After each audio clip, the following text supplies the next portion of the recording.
Hey, what's up, guys? Thank you guys for being here. Good morning and good morning to everybody. Good morning. Happy Tuesday. Why do I feel like it's Wednesday? Child, I don't know. But good morning, nevertheless. Good morning. I see you all here. Let's go up and speak to everybody because we got a great show for you guys this morning. So good morning. Good morning to my caramelians. Good morning to my mods. Good morning to all the content creators that stopped by. I don't know about the people in the bushes yet, honey. We're gonna address that later, child. But yeah, thank you all for being here. Thank you all for being here because we know you're here. Yeah, I feel it. I feel the spirits in here, child. I feel them spirits up in here. Okay. Can America pick up on spirits? I told you I'm about energy. I can feel energies. Energies.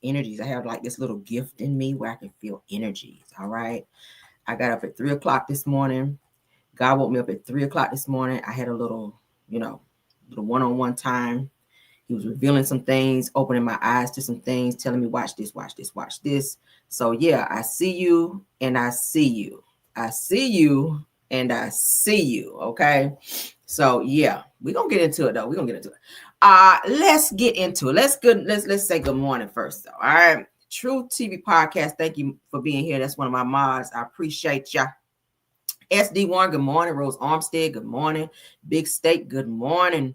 Who else we got, child? Shanice Darden Emery, good morning. Samara Gerard, good morning. Sweet Essence in the building, good morning. Mary Giles, good morning. Let's keep scrolling. Let's see who else. George Denise is in the building. Thanks for being here. Sheila Washington is here. Reba 0616 is here. Okay, who else? Everybody saying good morning. I see Erica Butler is here. Big Steak is in the building. Good morning. I about to say Carol Rail is here. Yes, she is. All right, Sylvia Blow is here. Good morning, Sylvia. Good morning, Ebony Adams. Good morning, Felicia. Good morning, Erica Rogers. Darlene Mungum. Good morning, Marilyn LeBlanc. Good morning, Essence 10 to 1. Good morning, Peppers Love. Good morning, Lisa Bell. Good morning. She said, I'm here. Good morning, Cameron. I'm here. Good morning, ma'am. Audrey Williams. Good morning, Pamela Williams. Good morning. Carletta Passmore. Good morning. Henry Lee. Good morning. Lori Eden. Good morning. Yvette McCovery. Good morning. Says you're happy to catch the live. I'm happy you're here. Thanks for being here. Okay. Audrey Williams. Good morning. Alice Smith. Good morning. Ronnie. Good morning. Good morning. Kim Jones. Good morning. Again, Darling Mungum. I see you. Babette B. Good morning. AAMU Gray. Good morning. Playtime is here. Good morning. Again, Kim Jones, good morning. Says it, Caramel, what's my energy? What's my energy saying? Hold on. Your energy is saying you're kind of calm this morning. Are you feeling calm? You're ready for a good show. You're calm and you're ready for a good show. You're ready to laugh. Okay. Did I get it? No. Let me stop. I want nobody to be like, Caramel over there on some voodoo bullshit. Yeah. No. Let's see. Did I speak to everybody? I said Kim Jones. Shelly Matlock. Good morning. Adrian Wiley. Good morning, Siobhan Foster. Good morning. KBR is in the building. Another mod. I got a lot of mods in here. Thank y'all for being here. Belle Wilson, I see you.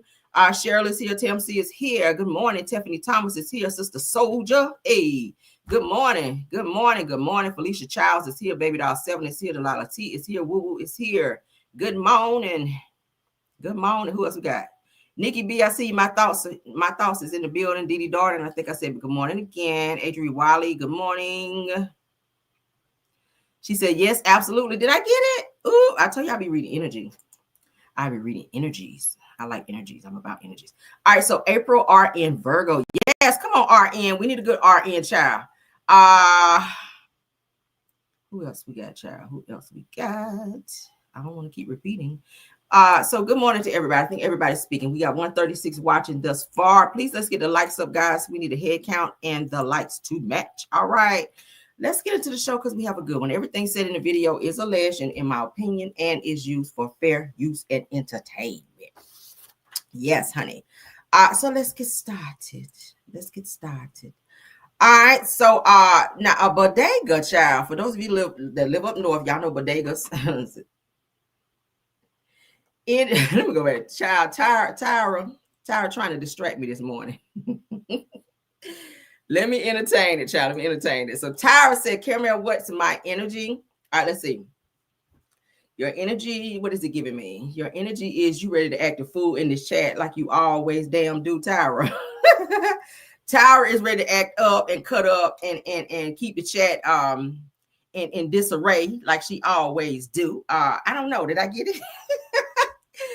Tyra, you know I love you down, girl. You know I love you down. All right. Tyra is ready to act a fool. That's what she's ready to do. I ain't even got to pick up on that energy. I just already know what it is. And whistle. All right, so let's get into it. She laughed. Y'all stop making me laugh. All right, so shout out to Quotes Daily Book. All right, so this bodega, y'all, check this out. Secret Service and NYPD raid a bodega stealing EBT funds and debit card pins. So y'all be careful. And if y'all live up north, y'all know the bodegas usually be like in New Jersey, New York, or whatever. All right, I got some family up north, so that's how I know. But yeah, so be careful if you guys are spending your debit card, using your debit cards and your EBT cards, child, because some of them bodegas ain't on the up and up. Okay, you don't want to talk like that. You going there with your card? Yeah, they about to get your ass. You about to get got. So let's get into it.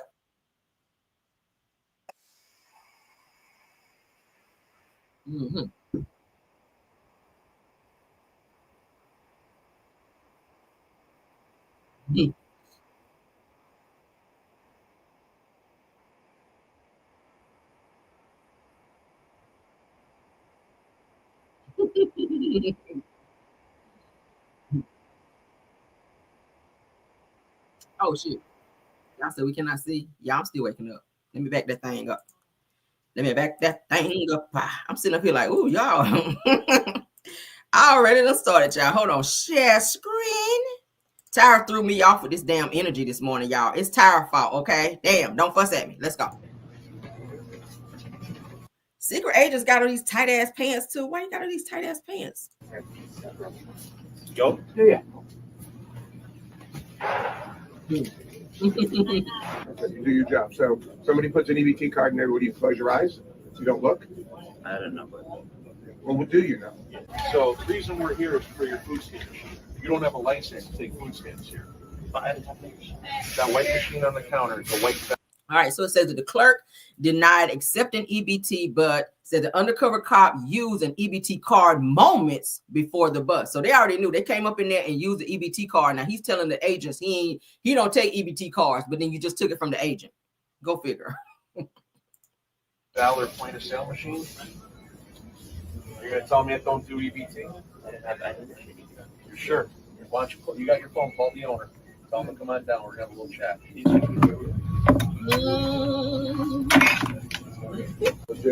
And then the extension that they had connected to it. We'll look at it and see. All right, skimming machines that steal EBT funds and EBT card pins. They look nearly identical to legitimate machines. Now, we talked about this before. Secret Service is in MB, like I was telling you guys, NYPD raid a bodega that's stealing EBT funds and EBT card pins. I've been telling y'all, you better check when you go out, especially gas stations. You know, wiggle that thing, grocery store, different stores that you go in. Make sure if you're using your card, it probably is best to tap. I do a lot of tapping now, child. I'm not going to tap, or I, with my phone. If I don't have if I don't take my purse in, I can pay with my phone. Okay, with Apple Pay. But you got to watch this when you're inserting your cards because they're getting your information. Let's continue.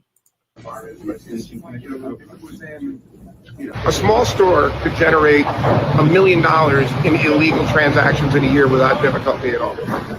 So this is becoming very popular. Yes, unfortunately it is. How long have you been taking EBT here? I didn't have any EBT. He said, how long have you been taking EBT here? He said, we don't take EBT here.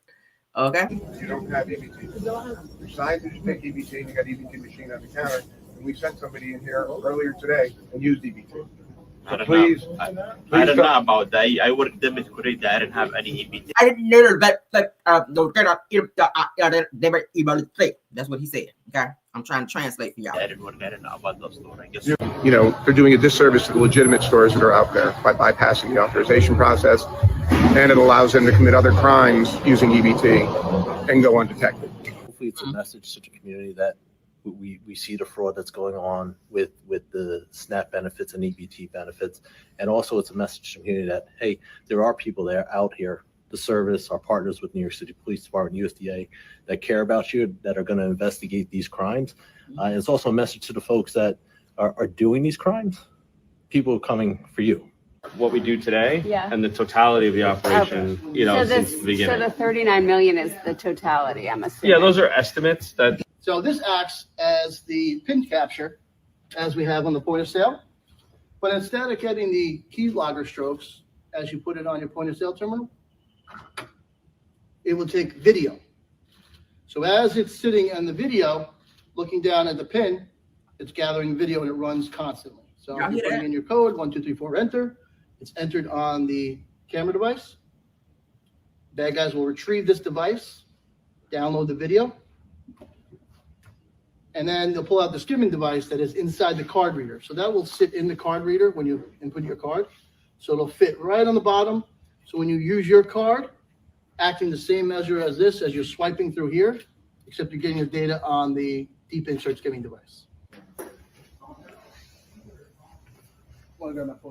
Look at that. Y'all see all that? So be careful. I'm not saying all foreigners do that, but you definitely got to be careful. I'm always watching. I don't know why I'm so always aware when I go out. I'm always watching stuff because I don't be wanting to get got. And then I got all these fraud alerts and shit on my accounts. So I know, baby, if you take 1 penny from me, I'm going to know it. I'm just saying, I watch my funds very closely. I don't play that shit. Oh, I watch my money. So if you want some fraud shit, yeah, I'm gonna get that good old alert, honey. And charges will be pressed because that is fraud. And I will press charges to the fullest extent of the law if you steal from me. So just know. But all right, that's what you guys need to know this morning. Definitely be aware. Gas stations, stores, convenience stores. Make sure you are doing your due diligence to pay attention so you don't get got. They're stealing your PIN numbers. They're watching when you put the PIN number in. They're recording all of these things. And that's for debit cards as well as EBT cards. If you guys use EBT, make sure you're paying attention to that. Okay, so you don't get got. All right. I know we like to do awareness on this channel, so that's what it is. Let's move on. All right, so I found, hold on. Yeah, let's move you down there. All right, so Oprah's, put this up, then we're going to switch over to my other side there. Oprah's spiritual advisor, you guys, is sentenced to some time in the prison. All right. Now, y'all know they said that Oprah was friends with Weinstein. What's his name? Weinstein, Epstein, and all the damn Steens out there, child. Diddy, she hang around Diddy at the Diddy parties and all that. But her spiritual leader, you guys, is sentenced to a bunch of time in the prison for R-wording some girls, okay? And he is also accused of baby trafficking. All right. So I found the post because I said, yeah, I'm nosy. I want to know more. I want to read up more on that, on Gail's friend over there. Let's get into what it's saying. Because, baby, we've been hearing rumors for a little minute about Oprah being in some bullshit. Yeah, we have, girl. I said, ooh, don't be, like they said, child, don't you be swayed by the man behind the curtain, child. Because folk are crazy. Ooh, why I know that? Folk are crazy, honey. All right, stay.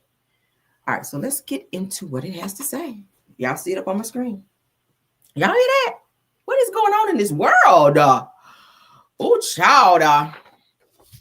Oh, child. All right, so a spiritual leader in Brazil known as Jair de Deus, I guess, or John of God, that's what he calls himself, receiving his first prison sentence on Thursday following deluge of sex abuse, you guys, allegations since last year. Now, this is supposed to be Oprah's spiritual advisor now. I don't know how you didn't pick that up in the spirit that this was going on. Let's just, okay.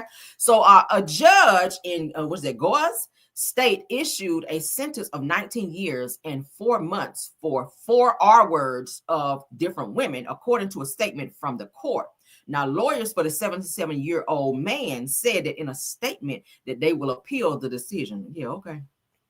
Now, J.R. de Ferreira drew people from all over the world to his small city 2 hours west of capital Brasilia, with promises that he could treat everything from depression to cancer to and attended as many as 10,000 attended to as many as 10,000 patients per week.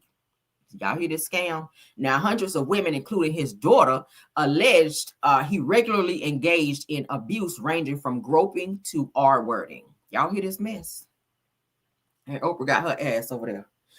Says that even Oprah Winfrey, honey, visited him in 2012 to interview him for her talk show and called him inspiring. Says that after the accusation surfaced, that Winfrey issued a statement saying that she sympathized with the alleged victims and hoped they receive justice. Now, it said that the man is facing additional cases related to 10 sex crimes, according to the courts. What y'all think about that? Now, this is a spiritual advisor. Now, as soon as them cases came out, them RAPE cases came out, here she want to come out talking about she sympathized, but the whole time you've been going over to getting that little spiritual advising. Now, was he filling up on you too, Oprah? I don't know. What is going on with people? This is how you know the end of the world is coming. When people start hiding spirituality in sexual crimes. Okay, we see it all the time in Hollywood. We keep hearing about it. I mean, look at the Diddy case, look at R. Kelly case, look at Epstein, Weinstein, all these other damn Steins. And now to hear that this person, people are flying over 10,000 patients per week. Majority of these women are being R-worded and groped and all these other things from this particular person.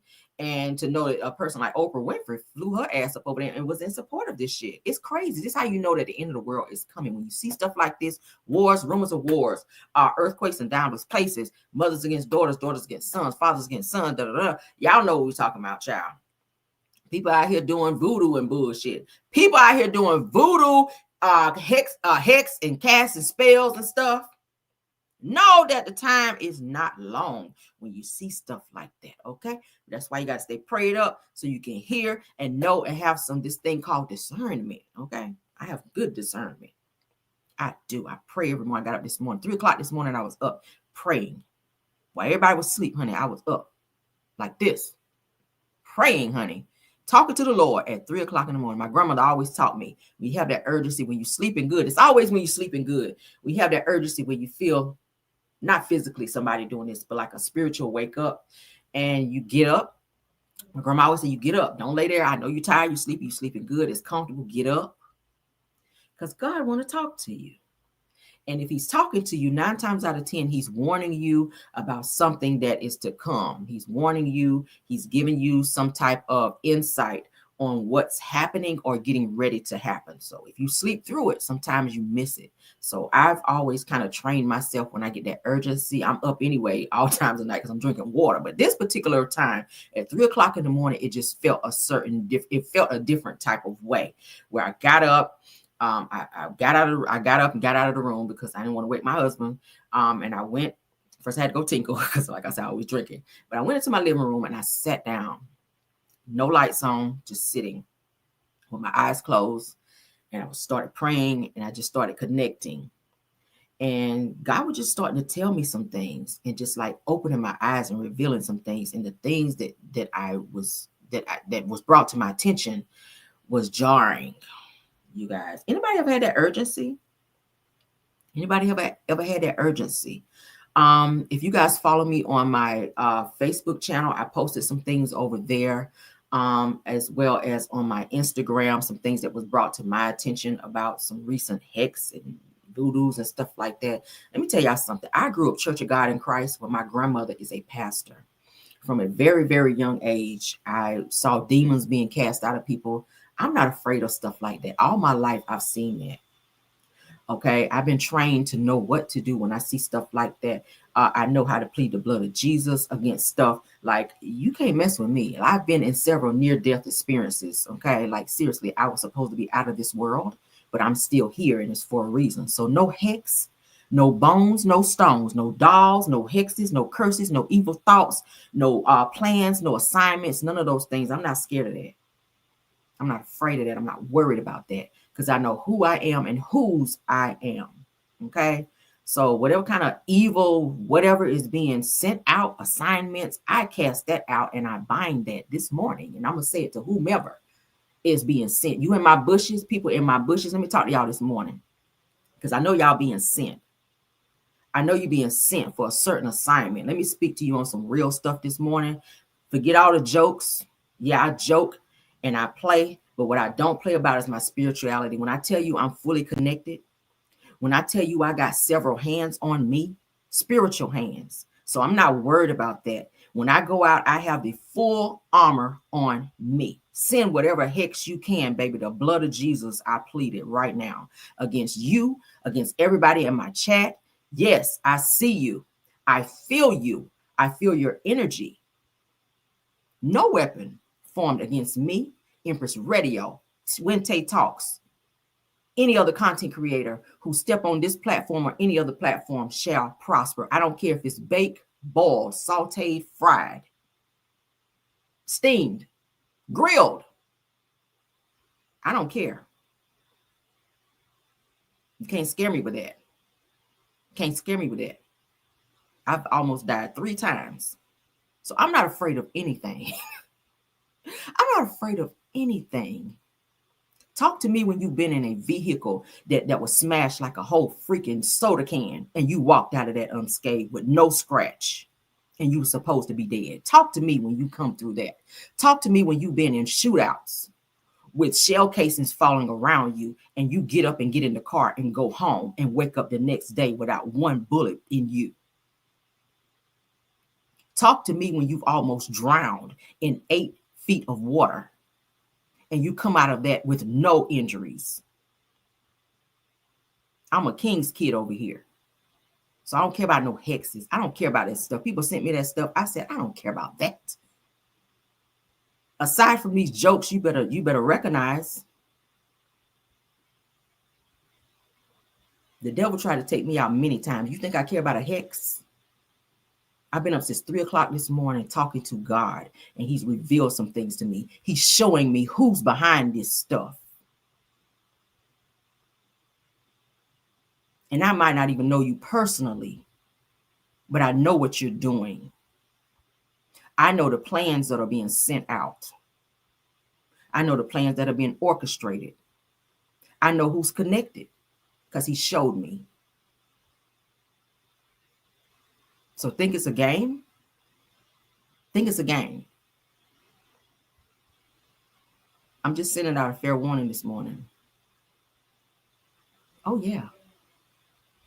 Oh, yeah. Y'all didn't know who y'all was sitting here looking at every single day on this YouTube, did you? You had no idea. You had no idea. From 7 years old, I've been anointed. It's something in me. It's a reason why I'm still here. And like I keep saying, everything that I touch, you wonder why I keep getting blessed with every single stone that you keep throwing at me? You wonder why doors keep getting open? You wonder why every single plan and plot that you keep doing against me does not work? It's called no weapon. Stop playing. Because everything that you're trying to do to destroy someone else is going to happen to you. I don't care about no voodoo dolls. I don't care about that. That stuff don't move me. It don't move me. I'm happy I got out of my bed at 3 o'clock. Am I a little tired and sleepy this morning? Yes, I am. I got to work today as well. But God visited me this morning and showed me some stuff. I was like, wow. It's a distraction. Stop being distracted. It's a distraction. I'm not easily distracted. I'm very focused and I'm very smart. And I know how to hear and I know how to understand when things are happening around me. It's something getting ready to happen. And if you guys understand it in the spiritual realm, something is getting ready to happen. And if you're not connected and if you don't have any type of discernment or prayer life, you're going to be lost. And I'm going to say that this morning. You guys don't need to send me anything else where somebody's saying that they're doing this or they're doing that or this person said this person said that. I already know. I already know. Okay? I already know. I'm telling you. That's a dangerous situation. People really, really be playing dangerous games. When you mess with a person who has a certain anointing on their life, you're playing a dangerous game. I'm telling you. I'm telling you. Let's move on with the show. I had to get that out of me. Because as y'all can see, when the show started, I really wanted to go into it. But something said, not time, now time. I had to say what I had to say this morning. Whoever's watching me on the sound of my voice, no weapon. No weapon. Put your voodoo dolls up. Put your oils up. Put your rocks up. Put your sticks up. I don't even care if you get a strand of my hair. You can't touch me. You can't bring me down. Okay? Seriously. Seriously. I'll give you a strand of my hair. And no weapon. I guarantee you. None. Bones, stones. I don't give a damn if they come from Tyrone. Nothing. Okay? Nothing. No arrow. No machete. No pow pow. No words. No threats. Finito. Let's go. All right. Boom. Let's move on. All right. Next topic. That's for everybody in my bushes because I know you here. I feel them evil spirits like this. I feel them. Run back and tell that. Send that message back to Satan and let him know. No weapon. None. I ain't scared. If I lose subscribers, they're gone. God will replace them with who's supposed to be here. Okay? He will. I'm not scared of that. I don't care. When I tell you I'm so good, I don't live my life about subscribers. I don't check subscribers every day. If they're here, they're here. If they're not, if I got one person that's still in my subscriber list, I will still go live. You know why? Because YouTube don't make or break me. So if nobody wants to be over here anymore, goodbye. I've lost subscribers throughout this whole journey of being on YouTube, and people come and go. They lose them and people come back. People leave and people come back. I don't care. If you don't come back, great. For those of you that are meant to be here, you'll be here. For those of you that want to support, I appreciate it. For those of you who want to go and stay gone, adios. Adios. I promise you, I'm good. I'm good. God keeps sustaining me and blessing me. Blessing me. When I look at my bank account, YouTube don't make me. Y'all don't hear me asking for money. I don't beg y'all for money. I don't scam people. I don't bother people. I don't, I'm about blessing people. I'm not about asking people for nothing. I'm about giving. Y'all have no idea how much I give to people behind the scenes. I don't talk about it because I don't need to. I don't need a pat on the back. I don't need to record me blessing people. I do it. And I want for nothing. When people use their platforms and their energy to try to destroy you, you will self-destruct because certain people you cannot mess with. And I'm one of them. Take it how you want to take it. Think that it's a laughing stock. I promise you. When he showed me this morning, keep it up. Slow songs will be singing. And I'm not trying to do anything to anybody. I'm talking about this person up here. Okay? Period. I promise you. I'm not worried about it. Keep messing with the wrong people. I've seen people that were doing fine one day and the next day gone. When I say gone, I mean not on this earth anymore. You're at the morgue making funeral arrangements. And I'm not talking about taking anybody out. I'm talking about how God do not be playing about certain people. If he has a special assignment on my life and you're trying to infiltrate that assignment, that's on you. So get it how you get it. I don't worry about that. I'm not worried about it. I ain't worried about no threats. I'm always outside. I'm always outside. I'm easy found. I'm easy found. I'm always outside. So if you want to run up on me, good luck.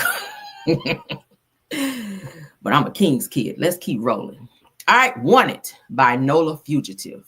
Antoine Massey's post video stating his innocence, claims that he was let out because he was wrongfully jailed. All right. So this is one of the guys that they're still looking for. They have 2 inmates that they're still looking for.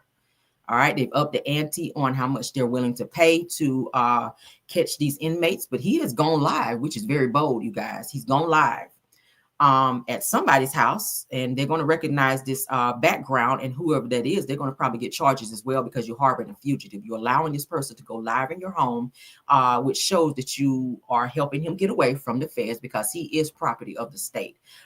He goes on to say that they say that I'm armed and dangerous. He says that I have a heart and I'm a good person, but you did R-word some women, and you did also beat up somebody as well as a woman. So I'm not saying you're not a good person, but you do have some issues, and you were in jail for those crimes. So when you broke out, that's also a crime. So you're gonna get more time. And I get it that you want to feel that you should get a fair trial, but there are ways that you do things, and you're putting yourself and other people's life in danger. If the police come there and kick the door in looking for you, you could also get someone else unalived or pow because they're trying to get you. So the longer you're out, you're only making things for you worse, and you're going to only get more time. If you were going to get out months later, now you probably got years that you got to sit on because you're still running. You can't get a job nowhere. Everybody knows who you are. You got tattoos all over your face.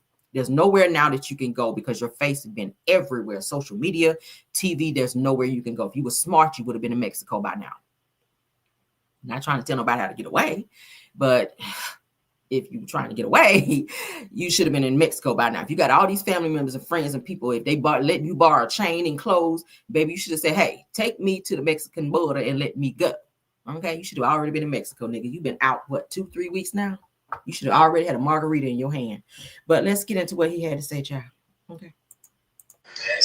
Thank y'all for the super stickers. Let me go back. Let me acknowledge you guys. I really appreciate it. I really wasn't doing it for super stickers, but I had to say that this morning because I'm hearing a lot of stuff, and y'all know I don't usually address it. I come on here and I do my content and I get off, but I had to definitely say that this morning to let people know you ain't child. Thank you, KBR, for the $5 super sticker. I appreciate you. Let me acknowledge those right quick because I do appreciate you guys. I don't ever ask for super stickers, cash apps, none of that. I just come on here. The only thing I ask for is likes, and y'all know those are free. But thank y'all so much. Bridget J, thank you, love. Says that my God continue to send his angels to protect, sustain, guide, and favor you and your loved ones. Absolutely. Absolutely. If you know who child keep praying hands over me, I'm gonna tell you something. Don't mess with it. My grandma. Let me tell you something. That woman been here before. So when I tell you she got a special connection with God, I don't play about it. I don't play about it. Okay. And I'm gonna get on the phone with her as soon as I get off live, honey, because I need to connect with her on the spiritual realm again. True TV Podcast, thank you for the $4.99. All right, thank you so much. Pepper's Love says, speak real, always love here. I appreciate you. Let's make sure we get everybody. I don't want to leave no one out. Thank y'all so much for the super stickers. I appreciate you. Shout out to Shay Renee in the building. Hey, that's the content creator, y'all. Y'all definitely check her out. That's the homie. I love this girl down. She's so smart and funny as hell. So if y'all have not checked out her commentary, please go do it. Please support her. Y'all know when I'm co-signing somebody, that means I really rock with them. I rock with Shay Renee. She's all that. Says favor ain't fair, so you got it. Hey, thank you, Shay. I appreciate you. All right. And anybody else watching, I appreciate you for your support. All right. Boy, I'm trying to move on with my show. I just feel a weird feeling over me, y'all. I'm serious. I feel a weird feeling over me. I'm serious. All right, Sunny Days, thank you for the $4.99 super sticker. All right, let's move on though, because child, this thing is deep. Oh, it's deep. All right, so let's get into what he had to say. Boom. I'm one of the ones that was let out of GC. What I want to talk about today is as far as why I was in Orleans Parish Jail. I was in custody for almost 8 months. All right, 6 months, something like that. I was in there for theft of a motor vehicle and domestic abuse involving strangulation. That's what I was in Orleans Parish for. Okay, but before I was in Orleans Parish, I was in a jail called St. Tammany Detention Center. All right, St. Tammany Jail here and St. Tammany Parish. There's two different parishes, Orleans and St. Tammany. Okay, today what I want to talk about is that I was on second-degree kidnapping, second-degree rape, domestic abuse, battery involving strangulation, domestic abuse battery, violation of protective order, right? On this woman right here, her name is Diamond White. That's her name. This is a district attorney. Sir, did you just name out 8 crimes? I don't mean to laugh. But why is he saying this like it's nothing?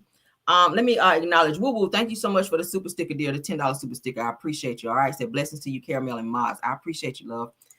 Attorney drop form right here, and she's not a child. She's an adult, a full adult. I was dating this woman. This is a legalized affidavit saying all allegations against me is false. All allegations against me is false. I was nowhere around her or none of that during the timing of the date, which was November the 10th of 2024. Okay, through how the system is corrupted. Okay, she did this, right? Saying all allegations against me is false, and she even saying it. You know, she let them know the truth that I never did this to her. I never hit her. I was nowhere around her. Nothing. She got mad and thought that I was dealing with another woman. That's why she did what she did to me. You know what I'm saying? Another thing too, once I got into Orleans Parish, I was there for like a month or something like that. Okay, a lot went on as that time progressed. Okay, if you was an innocent person and you know the judges and DA know that this person is saying that all the charges that you're on that you did not do, why was you still in jail? Louisiana have the highest incarceration rate in the world for putting black people away. Yes, at the end of the day, in my younger life, I'm not gonna lie, I was causing problems. I was young. My daddy got killed when I was 7 years old. My mom had to raise 4 children by herself, so I had to find a way to try to help my mother. You feel what I'm saying? But as time went on, the person that I once was, I'm not that person today. That is not who I am. I have a 3-year-old son. I have an 18-year-old daughter that graduated yesterday, supposed to be. At the end of the day, that people don't understand that they see that I'm armed and dangerous. I have a heart. People that know me know that at the end of the day, I am a good person. So I'm asking for help from the world, from Meek Mills, Lil Wayne, Young Boy, Donald Trump. I'm asking for these people. I couldn't even get a lawyer. I couldn't even afford a lawyer to prove my innocence while I was in Orleans Parish jail. They said that I broke out. I didn't break out. I was let out. My name is Antoine Massey. The guy who said that I threatened him with a shank, the maintenance guy, how could I threaten you with a shank? If you can't come around me, you're a maintenance. You cannot come on the tills without a deputy being behind you. Because if they just let you on the till, you could be persuaded to bring drugs or anything like that nature. So how can I threaten you to jail you? And why you didn't notify the people, the police, that if I did threaten you, you never did that. Like, you flat out lied on me. Sterling flat out lied on me. And I want to let the media know that from the straight tattoos in my face and things of that nature, of course they're going to believe Sterling. You know what I'm saying? I never told Sterling nothing. I'm willing to take a lie detector test and everything behind that. But that's another subject. Orleans Parish is one of the corruptedest jails. That in St. Tammany Parish is the corruptedest jails in the state of Louisiana. Why was I even incarcerated with a woman saying that this never happened? So I'm asking for the media. I don't even have a lawyer to help me. I'm asking for help. That's why I ran. You feel me? I'm a grown man, man. I have kids. I have a mother. I have a baby mother, a child, my children mother. Like it's a lot going on. And that's why I ran. I need help. You feel what I'm saying? Orleans Parish in St. Tammany is one of the corruptest parishes in the world. And I'm asking for help. It's a lot of corruption, jiggins, all type of stuff going on, and they covering it up. They don't care about nothing. In the state of Louisiana, this is something that needs to go under a federal investigation. What's going on? How they handling cases? Why Antoine Massey was in jail if the woman, the victim, the grown woman, not a child, the grown woman stated that he never raped her. He never beat her. He was nowhere in her presence. This is the affidavits on the date right here. This is the drop form from the district attorney office. This woman did this. I didn't do this. Asking please for help. Young Boy, Meek Mills, people, LBL, you know what I'm saying? People that been through. You're doing a lot of name dropping.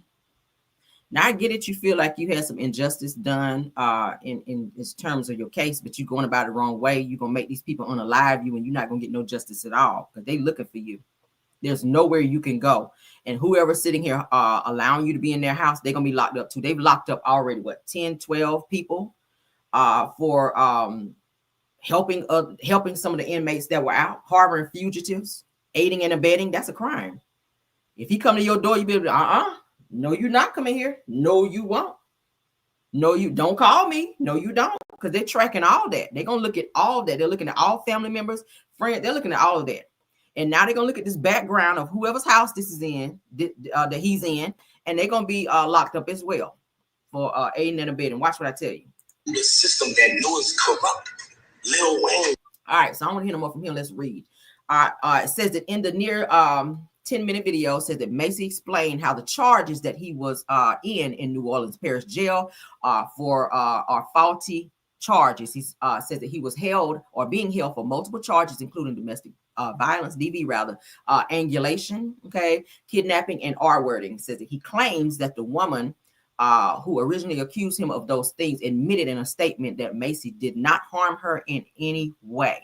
Okay, was that coerced, or was that something that she was doing because she felt bad by maybe giving a false statement? We need to find that out. Now, in fact, said that Macy says that the woman allegedly lied on him because they were dating, and she thought that he was cheating on her. Despite this info, Macy remained in jail. So just because you're dating somebody does not mean that you did not R-word them. If she said no at any point in time, it could still be seen as R-wording if you still proceed to try to do so. Okay, so yeah, I don't know yet. The jury's still out on you, sir. Macy then went on to debunk the story about him allegedly threatening a maintenance worker, as you guys heard, with a shank, because one of the maintenance workers did come forward to say that he was threatening in order to let them out. I said a few weeks ago, he said that we reported about Sterling Williams, the jail maintenance worker who was thrown in jail for charges of allegedly helping the inmates escape. It says that the man claimed that Macy threatened to shank him if he didn't help. Macy says that this is a flat out lie because it would be no way for him to be alone with Williams in the prison, and says that Williams could have easily snitched on him if he felt that his life was in danger. Okay. So Macy ended the video pleading with the media to help his case be heard so that he can be free. So that he claims that he only ran because he knew that he wasn't supposed to be incarcerated and scared that he would stay due to the corrupt prison systems. Says because he doesn't have a lawyer, that Macy believes that the system is taking advantage of him. He's also urging celebs like Meek Mill, Lil Wayne, NBA YoungBoy, and Donald Trump even to help him become a truly free man. I don't know what this situation is going to be for you, sir, except a danger to your life and other people that's around you that's helping you. If you don't, the easy way to do this is turn yourself in. You've already put your message out there for Donald Trump, NBA YoungBoy, Meek Mill, Lil Wayne, and all these other people that you're soliciting to help. They see your message. Now go turn yourself in and let the justice system do what it do, because they're not going to stop looking for you. At no point in time, they're not going to say, okay, we can't find him. Let's just forget it. It's never going to be that. You can't go anywhere. You can't get a job. You can't really blend in society. Like, you just can't. They're going to be forever looking for you. And the time that for every day that you're out is going to be more time. So just go ahead and get it over with. Damn. Your daughter is 18. You couldn't go to her graduation because of your crimes. You're running. You got a 3-year-old. You probably won't see your 3-year-old until they're 18, the rate that you're going. So turn yourself in. Damn, everybody's looking for you. And people if they see you, they're going to turn you in because they up that money. You know how black people are, honey. They be like, look, we got light bill, gas bill. We want to go on a good vacation. I need a new car. Child, the alternator went out. Baby, I'm about to go turn them in and get this money. That's how black people think. So, all right. And then you're going to get somebody to set you up and say that they're helping you just so you can come to their house and they can call the popos on your ass and get that money. Okay? Yeah, that's what they're going to do. Y'all remember the movie Queen and Slim? Do y'all remember that? Y'all remember the movie Queen and Slim? One of my favorite movies. It was a brother that turned them in. Y'all remember they was on the run for the longest. And they heard about that damn reward money, and he lured them to the house. Went and picked them up and lured them and called the damn feds on them. Y'all remember that movie? Love that movie now. But let's continue, y'all. Queen and Slim. For those of you that haven't watched that movie, Queen and Slim, go watch it. That's a very good movie. I love that movie. I probably watched that movie now, maybe 3 or 4 times. I love that movie. But it was I was so upset at the end that they didn't get away. Maybe that's just I don't know, my weird side of me. But I really was hoping that they got away. And it was a brother that set them up in the end and got them, child. I said, oh, no. But let's go, child. We got some Tia Kemp news. We need a little ha-ha because, child, the show this morning been. Let me go back because I saw some more super stickers. Hold on. I saw Tyra. Let's go ahead and acknowledge, honey, because I always appreciate you guys supporting, okay? Let me go back up. I see Tyra. Thank you so much. Tyra says, don't let the enemy distract you. Said we love you over here for real, for real. I appreciate you, Tyra. That's my mod. Thank you, Tyra. Daisy Lewis, thank you so much for the $5 super sticker. We love you down for that. All right, let's get on to the next topic. Because child. So inmate, turn yourself in, honey. Turn yourself in. Thank you for that whole sermon that you gave. But the feds don't want to hear that. They just want you to go ahead and turn yourself in. All right. And if I see you in my area of the woods, I'm going to go and get that shmoney. No hate, though. No hate. I'm going to get that shmoney up off you. But let's get into the next topic. All right. So Tia Kemp, honey, goes off. Said that she'll slap the ish out of somebody. Said, don't ever pass me none of that dusty, crusty, busty, smoky, dokey, choky ish. She is a mess. Let's get into this because I need a good laugh right now. I need a laugh, child. She is a mess. Hey, dogs, y'all heard about these black smoke hookah pens? I know y'all heard about these black smoke hookah pens. Man, they the #1 black-owned company in the world. Do you hear me? The #1. Forbes just stamped them, bitch. Go Google it. And it's made from all fruit. It ain't no nicotine and no tobacco in these black smoke hookah pens. Yanti done stamped them too. Shit, my nephew up, man. Y'all better go order y'all some of these black smoke hookah pens. And from now on, when I'm out in the clubs, this all I'm smoking. If you pass me any of that other dusty ass, crusty ass, busty ass, smoky ass, dokey ass, pokey ass shit, I'ma slap this shit at you straight up. I'm only smoking black smoke hookah pens from now on. This shit what I'm smoking right now tastes like Fruity Pebbles. Like I said, it's a public service announcement. Y'all better not hand Yanti nothing other than black smoke hookah pens. Straight up. Okay, so y'all see that? Y'all see that? So Tia Kemp is crazy, y'all. I don't even smoke at all. So that ain't even something that I would ever do or try. Child, I ain't trying to fry my vocal cords. But Tia is a nut. Tia isn't y'all know they call her Yanti, child. She gonna always read down and act a fool. So I love her down. So we just need a little haha. Let's move on, child. My phone is blowing up, Lord. My phone is blowing up. Let's get into some Diddy news. Y'all know I'm sick of Diddy, but child, it's topics. All right, let's get into Diddy. Let's take it down. Thank you so much, everybody, for the super stickers. I really appreciate you.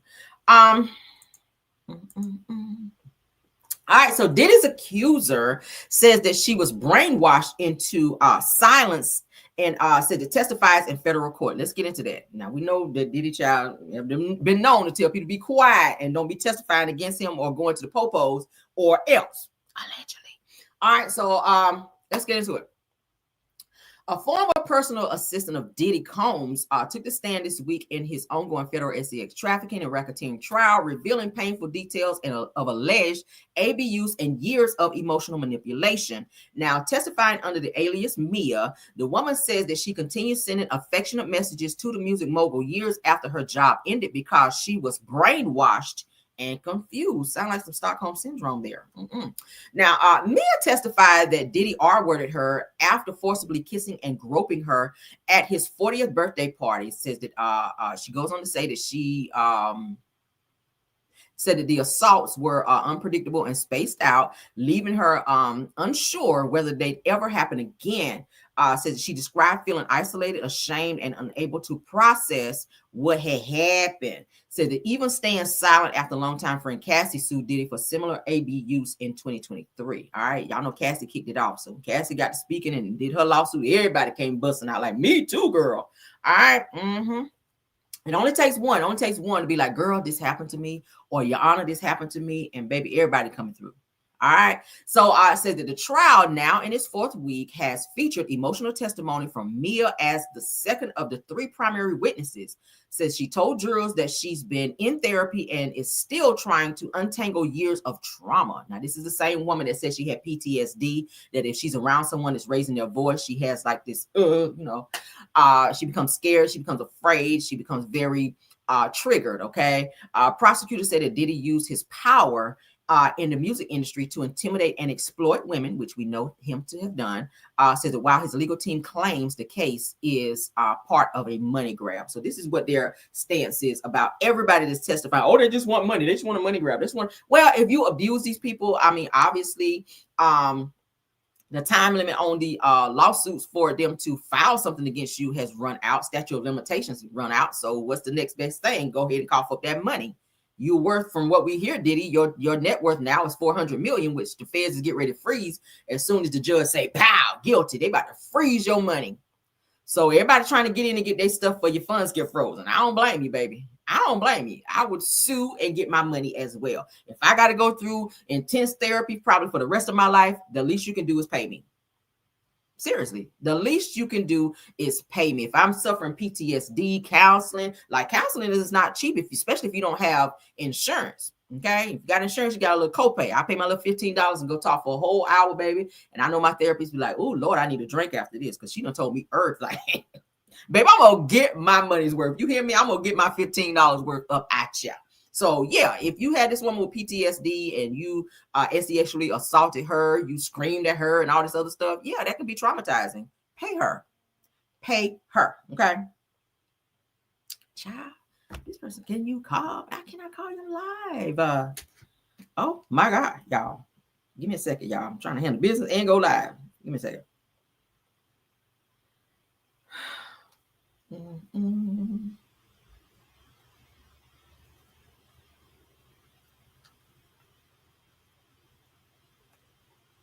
Okay. So what do y'all think about that? Let's get to the next Diddy piece of news, because y'all know the trial is still going on. 50 Cent may have ruined it for Diddy to get pardoned, y'all. Okay. 50 Cent might have ruined that because he shared a video of Diddy talking junk about Trump. Let's get into it. I love 50 Cent. You can always count on 50 Cent and his pettiness to always outshine. He is going to always step up and be petty. Y'all just cannot match 50 Cent's petty. So let's get into it. Said 50 Cent shares an old video of Diddy talking bad about Trump. Said you run your mouth too much. Absolutely. So here's Diddy, honey, not right after Trump said, I don't really know about this case too much. With Diddy, I just know that it's been, in the media a lot. I know it's getting a lot of media coverage, but they were asking Trump a question in terms of if he would be considering pardoning Diddy with this whole case that he's facing right now. He said, well, I don't know. I have to look at, all the details of it and see. I just know at one point he used to like me. And then I heard that he was talking real greasy about me, but I don't know. I got to see how things go. So maybe he's going to go and see all the bad messages or videos that Diddy was talking shit about him. And he might pardon him and he might not. But now 50 Cent done put this clip out there, child. Let's just see what we're saying.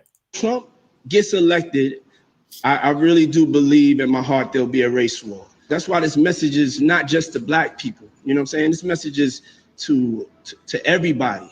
This man is really trying to turn us against each other and put us in a situation. America messed up. Trump gets elected, I really do believe in my heart there'll be a race war. That's why this message is not just to black people. You know what I'm saying? This message is to everybody. This man is really trying to turn us against each other and put us in a situation. America messed up. Trump. He was speaking right, but right message, wrong messenger. At the end of the day, Trump might be like, yeah, no, I don't know about that. Now you don't want me in office. You talking junk about me being in office and causing a race war and all that. Yeah, maybe, just maybe I ain't gonna be looking into trying to pardon you yet. Now he gonna skip on over to maybe tattoo face that we just looked at and see. Okay. Said that Diddy talks Joe Biden, Donald Trump, and the launch of a black political party. Said that 50 Cent said, see, Trump don't like ish like this, but he said that you run your mouth too much. You can always count on 50 to jump in there, child, because y'all know 50 does not like Diddy, like at all. All right, y'all see that? Said 50 Cent reacts to Donald Trump being asked about pardoning Diddy. Says, I'm going to reach out so he knows how I feel about this guy. And look at how he's smiling like, yeah, I did it. 50 Cent is so petty. Oh, my God. So that's 50's message that we just read, okay? You mentioned once in 2012 that Diddy was a good friend of yours back then. He has since found himself in some very serious legal trouble. Yeah, that's true. Would you ever consider pardoning him? Well, nobody's asked. You had to be the one to ask, Peter, but nobody's asked. But I know people are thinking about it. I know they're thinking about it. I think some people have been very close to asking. First of all, I'd look at what's happening, and I haven't been watching it too closely, although it's certainly getting a lot of coverage. I haven't seen him. I haven't spoken to him in years. He used to really like me a lot, but I think when I ran for politics, he sort of that relationship busted up. From what I read, I don't know. He didn't tell me that, but I'd read some little bit nasty statements in the paper all of a sudden. You know, it's different. You become a much different person when you run for politics and you do what's right. I could do other things, and I'm sure he'd like me, and I'm sure other people would like me, but it wouldn't be as good for our country. You mentioned once in 2012 that. So y'all hear what Trump had to say in terms of possibly pardoning Diddy. All right. A lot of people feel like Diddy should stay in jail. I think Diddy should stay in jail. I'm just saying he's done a lot of stuff to a lot of people. We've heard rumors of people not being alive anymore. Tupac, Biggie, who else was it? Wolf, which was one of his security guys at one point in time. Erica, what's the girl named Erica? Something from the show, not show, but the book Bling. Y'all remember her? Erica? I can't remember her last name. Anyway, so Kim Porter, we talk about Kim Porter. It's a lot of people that's linked to not being here anymore because of Diddy, allegedly, from rumors that we've heard. So do I feel like Diddy should be in prison and get some time? I really do. I feel that he needs to sit for a while. And I feel that he needs to reflect on some things that he's done to people to destroy them, all right, and their families. He's destroyed a lot of people. I mean, I can't even imagine going through all the stuff that Cassie went through. And being hid and kicked and all this other stuff, that's a lot. So do I feel like he should sit in jail? I don't feel he should get a pardon at all. So we need a jam session? Sure. Sure, let's do that. Let's do that. All right, so let's stop sharing. Let's get back, honey, because my mods are telling me we need a jam session. I know y'all ready to dance. I think I'll be doing this on purpose, okay? But let's get into it. Hey. Hit the like, hit the like. Let me turn it up. Move our camera right quick, guys.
Hey, like, tap the like. Y'all tap the like. Let me get an update, Mars. Hey, up. Let's see. Hey. Now give me an update.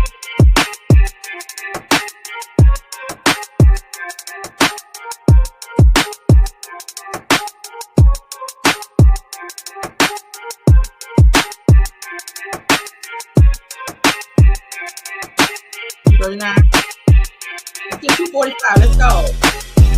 45 likes. Let's go. Do it. 45. 45. 45 likes. 45 likes. 45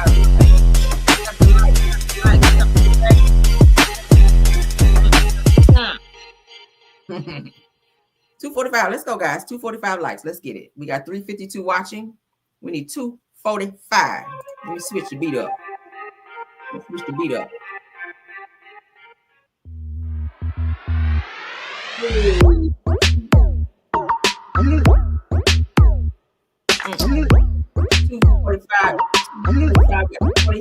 Five more likes. Five more likes.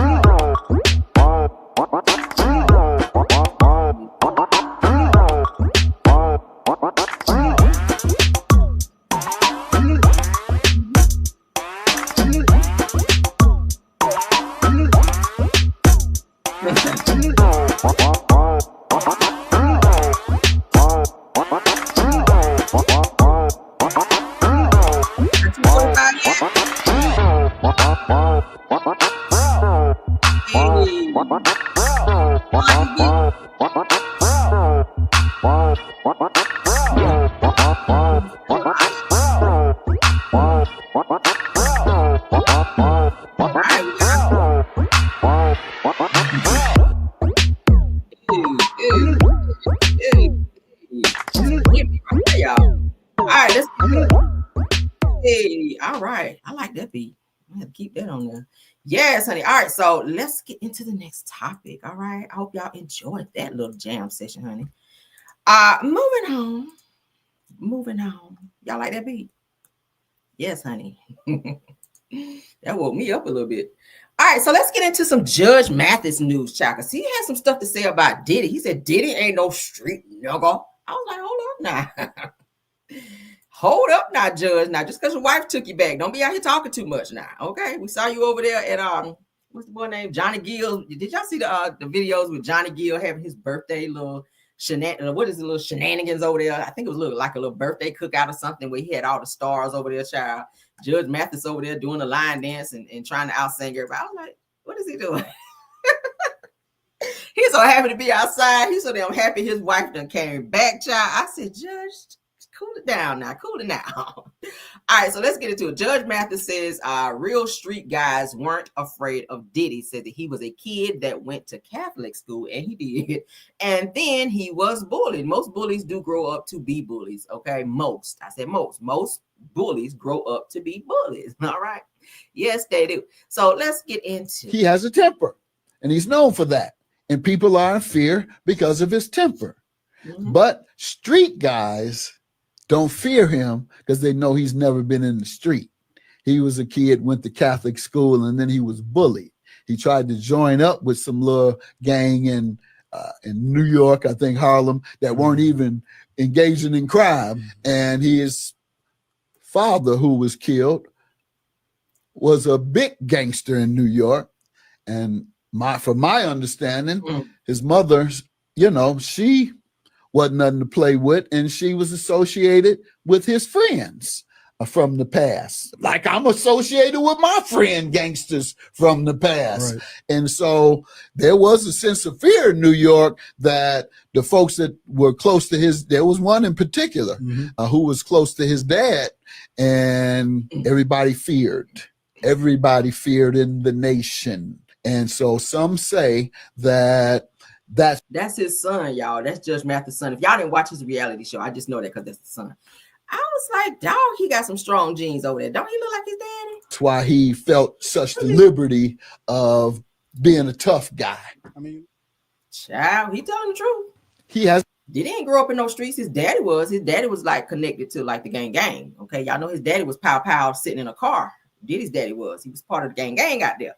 And somebody pow him in a car. And his mama told him, something else happened to his daddy.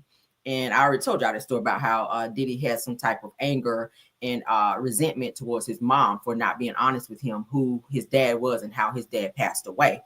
He found out, I think they said he pulled up some type of news article at a library. And that's how he found out, because different people were saying, oh, you look like so-and-so. That's your daddy. That's your daddy. So he was like, what? So he said he went to a library and pulled up who his father was and saw the story, the whole post and newspaper article about what happened to his father. And that's how he found out who his father was and what happened, because his mom for his entire life had been lying to him, which I thought was so crazy. Like, girl, tell this boy who his daddy is. So I don't know if maybe Diddy kind of started internalizing, because Diddy was not this person. Like Diddy was just, you know, some little meatball running around the industry trying to get on. And when he got on, I think he just started seeing other people who were hard, and how other people were kind of running their business. And once he kind of heard of who his dad was, that, you know, I think he wanted to try to live vicariously through his father and kind of, you know, grow up like his father was, be this hardcore person who was running around running things with an iron fist. That's what I feel. I feel like it's I think it's a persona.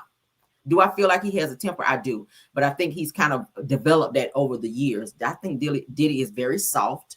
But I think that he has most of his heat for women. And you have to watch men like that. I told you, a lot of men that be like that like to only fight women, they are fighting something with their sexuality. Okay, absolutely. They are fighting something within that's dealing with their sexuality, to where they can't live how they want to and live out loud how they want to and be who they want to be out loud, because of a certain you know, reputation that they have for themselves and what they want people to believe them to be. But they mad at women because, you know, they want to be with man sometimes. Okay, so they take their anger out on the closest thing to them that seems to be, or that may appear to be, weak. Okay, not saying that a woman is weak, but I'm saying they take their anger out on the person closest to them that they feel may be a weaker person. Like Cassie stayed and got beat on for over 10 years or so, over a decade, because he saw her as weak. He groomed her. He made her who he wanted her to be. So she was afraid of him. And that's what he enjoyed, having somebody around him who he knew was afraid of him, that he could, you know, hit and do whatever he wanted to at any point in time. Now, would he do that to a man? Probably not. Probably not. But and then too, I'm hearing that when something did happen to a man, he had something done to them by someone else in his entourage. He wouldn't physically go do it. He would have somebody else do it. So that just shows the punk in him. Because if you got that energy for women, you should have that same heat for men. I'm just saying. Okay, the mouth should always match the hands, whether you man or woman, period. But shout out to Judge Mathis, child. He happy to be outside. He happy Linda Matheson took him back, child. And baby, he is speaking now. He's everywhere smiling. And y'all, I wish y'all would saw him at Johnny Gill. Y'all gonna have to pull it up and Google it, child. Johnny Gill, he was over there at Johnny Gill house over there in the line dance and that dancing and laughing and carrying on, child. He was so damn happy. I said, I ain't never seen Judge Mathis this damn happy. But go off, sir. Okay. All right, so Teen Mom news for you guys. I told you guys I watched Teen Mom. For those of you that remember Kale, y'all remember Kale, who had a baby by Joe, had a son by Joe. Okay, Isaac. She also married. Let me pull this up, child, so y'all can see the shift screen. All right, so she also, y'all remember she married Javi. Y'all remember she married Javi. Javi is now remarried to his new wife, and they have like 2 kids now. His new wife just had another baby. But Kale got like 5 baby daddies, y'all. All her kids got like different daddies. But Javi is speaking out about his co-parenting situation with Kale and how she's not allowing him to see his son, but she's already bringing another man in the household with his children, and he don't like that. All right, so he has a son with Kale named Elijah. So let's get into what he had to say. I like Joe. Not Joe, but Javi. I like Javi. Javi seemed to be an upstanding dude. Did he cheat on her at one point? Yeah, he did. But in terms of him being a father, a great father to he and Kale's child, I think he's an awesome dad. I really do. And it is unfortunate that Kale is so focused on men and always having a man around. She's the other type of woman, child, who cannot be by herself. She break up with this person, jump right into something else. I mean, hell, she cheated on Javi while he was away deployed in the military with this other black guy. Okay, and he came home and black dude all up in his house, all in his driveway. He's like, "Excuse me, who is this?" All right, this is the type of person Kale is. Kale, it all started with Joe when she got pregnant as a teen with Joe's child. And Joe's parents allowed her to stay with them, and she was also cheating on Joe with another guy. Okay, so Kale got some issues. I feel like she needs to get some therapy or something. I don't know, but let's get into what Javi had to say. Enabled, so don't do it on the internet. This is the only way it's going to get through, right? So back to what I was saying. Lincoln cried when Elijah moved out. Lincoln cried to me in bed how hurt he was, how, just he didn't think he would do that, this and that. And I told him, listen, dude, everybody makes mistakes, because I made mistakes. I did that. So I told him, listen, everybody makes mistakes. It's up to Elijah to fix it, build that trust again, just trying to get him through it, right? I brought that up to her. I said, did you know how upset he was? Yes, he knew how upset he was us. Now, knowing that as a mother, How can you do the things you do? Bring another man into his life. I don't know. When did they break up? April? What are we in? June? Not even June? 2 months? And now let me get this straight. I do not care about this boy. I know him actually from our hometown. This is how it was brought up to me. Like our mutual friends we have mutual friends. So it got brought up to me. How do you bring this other man into his life? And then not only that, word on the street allegedly is this man is moving in. This man has sold his stuff in Pennsylvania to move to Delaware. So you're telling me my son can't come with me, right? I'm only speaking on Lincoln. You're telling me my son cannot come with me because he's better off with you. How does that make sense? And I'm sick of it. So that was number one. I took notes because I'm so I'm going to pause you. Hold on, because I took. Child. And the reason I bring it to social media is because for the longest time, I'm trying to keep the peace. I am at peace. I am, I'm happy with my life. I'm happy. So let me address things to her 100%. But she puts on this fake persona of, oh, I'm such a good mom. She posts pictures after the fact and told me he was quitting his job, trying to be closer. Okay, so allegedly he's coming to Delaware. Soon enough, he will be moved in. So allegedly, he might not be moving in yet, but soon enough, he will be moving in. So I'm sure my call's going to get called because she's going to call me bitching and this and that. So I put it on email, just me and her, because I'm trying to keep the peace because Lincoln's older. So introducing him to another man, I don't need to fear that because he's going to grow whatever opinions he has on her and whatever opinions he has on me. Right. So he's almost 12. So it is what it is. What was I saying? I am so heated. So yes, so I brought it up to her. I said, my concern is you don't pick him up from school. She has someone's dad helping him, that supposedly Pop. That's not Lincoln's Pop, number one. Lincoln's not a baby. He's not Lexington Creed's age. And even then, that's weird. It's not Papa. Lincoln's not an idiot. He's not this and that. Didn't know about his Spanish thing 1 hour before. So I'm busting my tail, getting back and forth from Virginia so I can make everything I possibly can. She didn't know. She claims I had the flyer. I did not have the flyer. I just didn't respond to your text saying, hey, if you have the flyer, text it to me. Because you, as the mom who is so involved and so in this and that, doesn't know when he's going to his events. I did not have the flyer. Lincoln communicated with me. That's all I knew, right?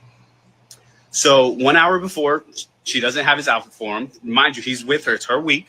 Doesn't have the outfit. No problem. I will scramble. I drove to Delaware. I'll get his outfit for it. Took him. Single woman, whatever. I do not care. It is a problem for me when I am being told allegedly he is moving in or moving to Delaware. She do be moving men in too fast. I don't like that. That's not healthy for your kids. I feel like she did not pay enough attention to her son Isaac. I feel like Kel is more focused. Now she's a pretty good mom, but I feel like she's more focused and fixated on men. She's always moving men in her house around her kids, and that's not healthy. Women, that's not healthy. It's okay to date, but don't keep moving these. Like, you'll know this person like a few weeks and a couple months and move them in your house with your kids. You don't know if this person is an axe murderer or what. And you moving these people in around your kids. And mind you, everybody she moving in, she having babies with them. Like, that's not a good look. And I get it that she did not have a great relationship with her mom. Maybe it's this, I don't know. I don't know what she's having. Obviously, she has daddy issues because we've never heard anything about her father being in her life. Obviously, she has mother issues as well because her mom really wasn't there. Her mom was in and out of her life. So she's kind of screwed up mentally, psychologically, emotionally, and all those other types of things. So I feel like she's looking for what she's missing in these guys. Okay, I feel like she's looking for what she's missing from her parental figures in these guys. And it's crazy because her children, all they know is men moving in and out of their home. And now you have a man here who wants to be a great father to your kids with him. And you're not allowing it for whatever reason. Now you're moving another man in who you just met, who's just quit his job, according to what he's saying, to move into your home with your children. So you're going to be taking care of a man plus 5 kids. She's got 5 kids now. What sense does this make? Oh my God, Kel, girl, I can't. Okay. Prayers to you, Harvey, child, because you should have never married her. Y'all should have just dated and kept it moving, child. But I think Harvey wanted to, you know, be a family man, have a family. He went in the military trying to make a way for he and Kel so that they could have a better life. And while the whole time he was gone, she was cheating, had the legs in the air with all kind of guys coming up and through their home. So crazy, crazy, crazy, child. He dodged a bullet. He definitely dodged a bullet with her because she is a hot mess. She's a hot mess. All right. Hot mess. Y'all heard she tried to sue Brianna too about some mess because she was mad that Harvey at one point was trying to date Brianna, and she wound up losing that case against Brianna. The judge threw out and dismissed it. She was trying to get some money out of Brianna, and the judge was like, no. All right, get out of here. So let's move on. Shout out to Michael B. Jordan. Shout out to Denzel Washington. So he's saying that Denzel Washington gave him some great advice and warned him to avoid overexposure. Michael B. Jordan goes on to say that why would they pay to see you on a weekend if they can see you all week for free? That's some great advice. Okay. All right, so for those of you that have not seen the movie Sinners, please go see it. I finally seen the movie. Oh my God, baby, I was like, I should have brought my Bible up in here because some of this stuff was like kind of creepy. Okay, them damn spirits and stuff running around. I was like, oh my God, let me pray a little bit. That's the only movie I feel like I've had to pray. Well, no, Carrie. What's the movie Carrie? When I watched that, and I ain't even watch all of that because I was like, okay, I don't like this demonic stuff. But Sinners was a very good movie, but certain parts of the movie I was just like, okay, clenching the pearls, baby. I was like, ooh, honey, where my Bible? Let me turn to the red pages, something, child, because this is a lot. But shout out to the Jasmine brand. Michael B. Jordan's rise to box office dominance with Sinners, they said, which is a $350 million. It hits a global hit of $350 million, y'all. That says that it didn't happen by accident. Now, in a New York Magazine cover story, the actor revealed he's been intentional about staying off social media and limiting interviews to create demand for himself. It says that decision stems from a blunt piece of advice that he once received from Denzel Washington. Great advice, because he's been in the game for a minute. Denzel been in the game for a minute. So if you want to take advice from anybody, it definitely should come from Denzel. It says that why would they pay to see you on a weekend if they could see you all week for free? Right. Okay. Said that Jordan says that Washington's warning about overexposure stuck with him, helping shape a carefully curated public image. Okay. He does have a good image. Have you guys heard about him in the news or anything like that, or in Hollywood gossip in terms of him doing something bad, being a deadbeat dad, getting into trouble? I've not heard anything negative about him, except the whole Lori Harvey situation. I haven't heard anything, and that wasn't even really negative. It was just the fact that they broke up, and he was advised to like move on, and he kind of spoke out about how Lori Harvey's mother child was in the middle of their relationship all the time, okay? And he was getting the hell away from her because that was too much. But we really haven't heard anything negative about him, and I like that he's been able to stay out of the spotlight like that and really focus on his craft and focus on getting his movies and his business side of everything done. So shout out to him for that, okay? So the Jordan's career began with TV roles like The Wire and Friday Night Lights, but everything changed after Ryan Coogler casted him in Fruitvale Station. Y'all remember that movie? I've seen that several times too. That was a very, very good movie, and he really did his best acting in that as well. Y'all know he's also been in several other movies as well. Okay, I think I hear that he is going to be in the next what's the movie, child? With Chadwick Boseman, child. Why my brain just went? Oh, Black Panther. I hear he's going to be in the new Black Panther coming up as well. Okay, and we got to get the date on when that's coming up. Let me see right quick. Let me Google it while we're talking about it. Y'all give me a second, because I'm excited, honey. They're getting ready to have another Black Panther. All right, so I'm hearing that he will definitely be in the new Black Panther. So he is out here, black man, getting money. And I saw in an interview with him where he says that he does not want to date any more celebrity women, because he wants to date just a regular woman because of the way his schedule is. The way his schedule is, it will not allow it. So he'd rather have like a regular schmegler type of woman, because if someone's in the industry and he's also in the industry, they would really never meet or be able to see each other or be around each other because of their schedules conflicting, versus having a regular woman. You're just a regular woman, not in Hollywood, where she can maybe come out, he can fly her out to see him, or she can hang out a little bit more. But let's see. Give me a second, y'all. Let's see what the release date. Yes, honey. So the new The new, according to what it's saying here, August 6th of 2025, the new Black Panther, which is called Eyes of Wakanda, is coming out. So shout out to them. I'm happy because I would definitely be in. I would definitely be there to see that, honey. So they said the release date for Black Panther, which will be called the new one, which is called Eyes of Wakanda, is set for August 6th of 2025. Okay. So what y'all think about that? Y'all gonna go see it? Y'all gonna go see it? Some of y'all gonna be in there with y'all damn African attire on. Y'all be doing a lot. I be like, Lord, y'all know when the first Black Panther came on, they said black folk was up in the child dressed like Celia and Nettie from The Color Purple, honey, and they're on this thing like this here, honey. Yes, honey. Shout out to brown skin girl in the building. Oh, we got a bunch of good, great content creators coming through. All right, so let's get into this next topic. Child, what up, Schoolboy? I see you in the building. That's another great one, y'all. Y'all definitely check out Schoolboy. All right. If y'all have not checked her out on IG, please do, because she be over there acting a fool, and I'll be up under the comments acting a fool too. So shout out to Schoolboy. Said I'm going to be in the theater Wakanda forever. Hey, me too, because I love stuff like that. Anything Marvel, I'm there. I am a Marvel junkie. Okay, don't play with me. Marvel, I am a Marvel junkie. Anything Marvel put out, I'm there. I love it. Okay, so we need another good Marvel movie in the theaters, child. So let's get into this, child. Of course, you guys know Carlos King, Claudia Jordan, child, and his little panelists over there, child. Dustin, y'all know who Dustin is. They have their opinion of what's going on. They said that Claudia Jordan says that Phaedra Parks and Britt Eady are the same person. I don't know about that, but let's entertain it, child. Shout out to Carlos. Shout out to the girls are fighting, child, because the girls stay fighting. Because these ladies have watched all this shit and they've seen the things that have been said and they watched the show for previous years. I think we're going to see some interesting conversations on that reunion stage. I just found it really funny for Phaedra to sit there and call Britt, a girl about town, Phaedra. Now, Phaedra Parks. Phaedra.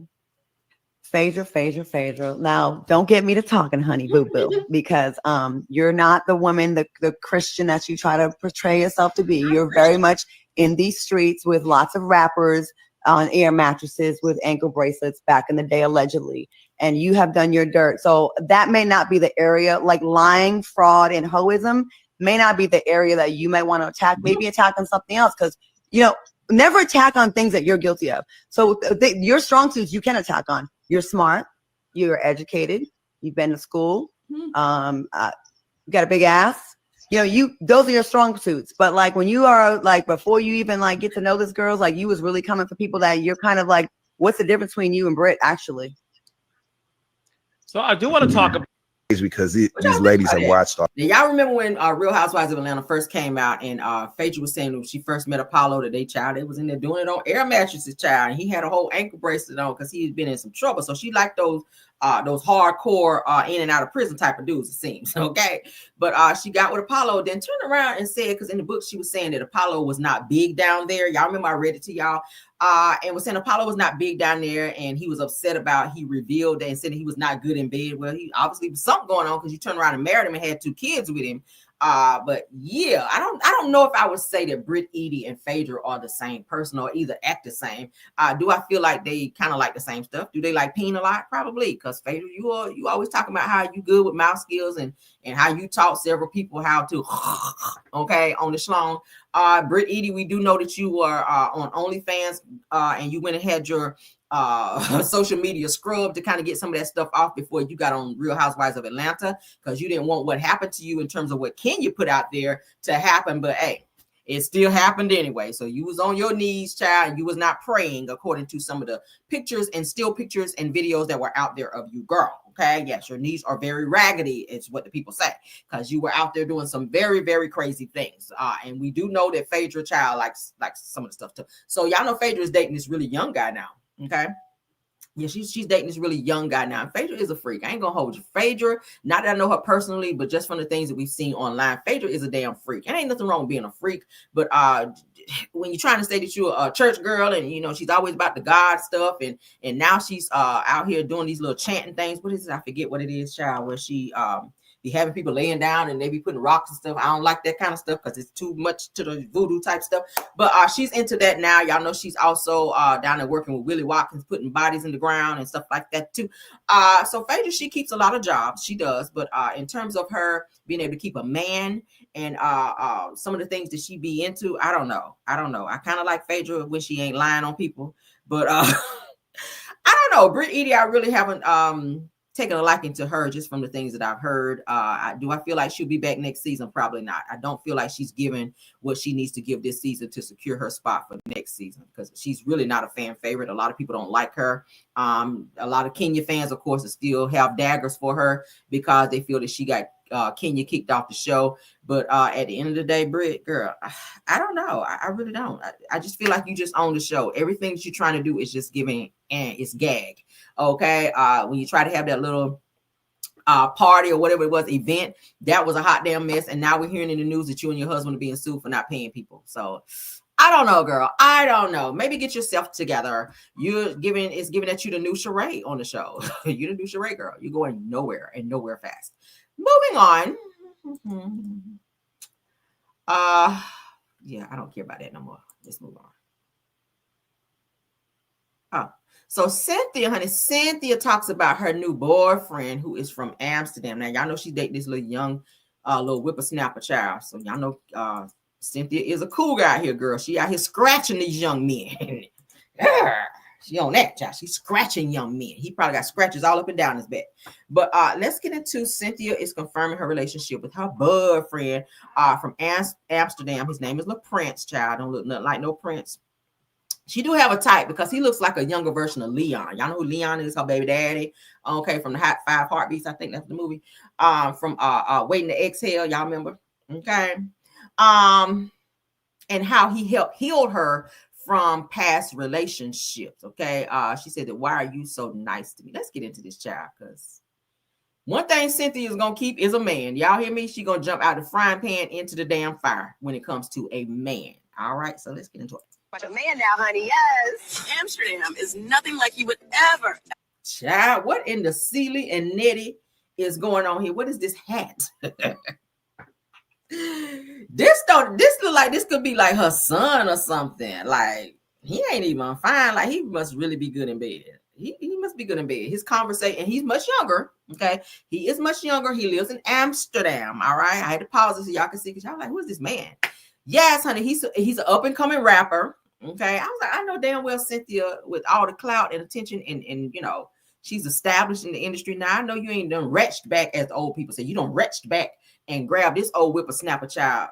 Like I said, he's giving a younger version of her baby dad, Leon, which Leon is much finer than him. I don't know where she found this thing, honey. His conversation piece must be on. Baby, he done talked you all the way up out your panties because she is seeing it for this little young dude here. And he ain't even famous like that. So I get it why you wanted to keep him under wraps, girl. Because he ain't giving shit. But let's get into this child. Ever expect me to be with. He is very tall. He has long dreads. He's a great kisser. He's a wonderful lover. You know, he's younger than me, so he's always ready, get it in all the time. I was completely not looking when I met Amsterdam. I had been dating a little bit, but it's hard out here in these dating streets. And I think for me, I'm in a very specific category. I'm older. I've been married twice. I have a 25-year-old, although I still feel like I'm a catch in a package. I have a very specific, I feel like my box is very specific. Like I don't need a man, but I would like one. You know, I have a great life. I always want someone to share it with. And Noel can only go on so much. So when I least expected it, actually met Amsterdam, who is a Taurus. I'm in the house of Taurus right now already. And my first Taurus, and he has been so intentional, so consistent, so sweet, so nice to me. Like it literally. We talk about your man now, honey. Yes. Little young whippersnapper to come around and be nice to you and great conversation, and you say, "Oh, he's always ready. He's younger, so you know." He got a great back. He probably put on them damn, I told y'all, well, the last time I saw him at the airport, he had on them damn church shoes. So I know he probably sliding around all up in that walk. But anyway, girl, he need to get him some, yeah. Do I want to go there? He might get him some Timberlands. Okay, I told you. All right. Timberlands, and because that blouse he got on ain't giving. That blouse is giving broke wrist. I don't know. But he might need to get him a few wife beaters and t-shirts or something like that. And some Timberlands, because that might help out over there. But I don't know, Cynthia. Cynthia, maybe she's going through this midlife crisis or something. I don't know. If she's happy, great for her. But I don't know. I just don't see this being a permanent thing. I think that she's just maybe getting her feet and maybe something else wet at the time, because maybe she's lonely. She's used to having a man around. Y'all know she just broke up from what's man named Mike Hill, and Mike has already moved on. He's happy in a relationship now. It's looking like he might be getting ready to propose to somebody or maybe get married again with his cheating self. But and then before that, you know, she's married to Peter, who is now in jail for tax fraud and evasion and all this other stuff and not paying his employees. But she just does not have a great picking hand when it comes to men. I don't think that she I don't know, maybe, and she does have daddy issues, because according to her mother, when her mother was on Real Housewives of Atlanta, she broke down and started crying. Her father was an AB user as well. So I feel like maybe she's looking for what she missed in having a father in men, which is why she jumped from this person to this person to this person. She's longing for that relationship with a male that she should have had with her father. That's why I keep stressing on my channel, men, be in your daughter's life so they don't grow up and pick ain't shit type of men. That's why. If you have a daughter and you wonder why they keep picking dudes that ain't ish, maybe you should be in their life more, because men are young girls' first loves.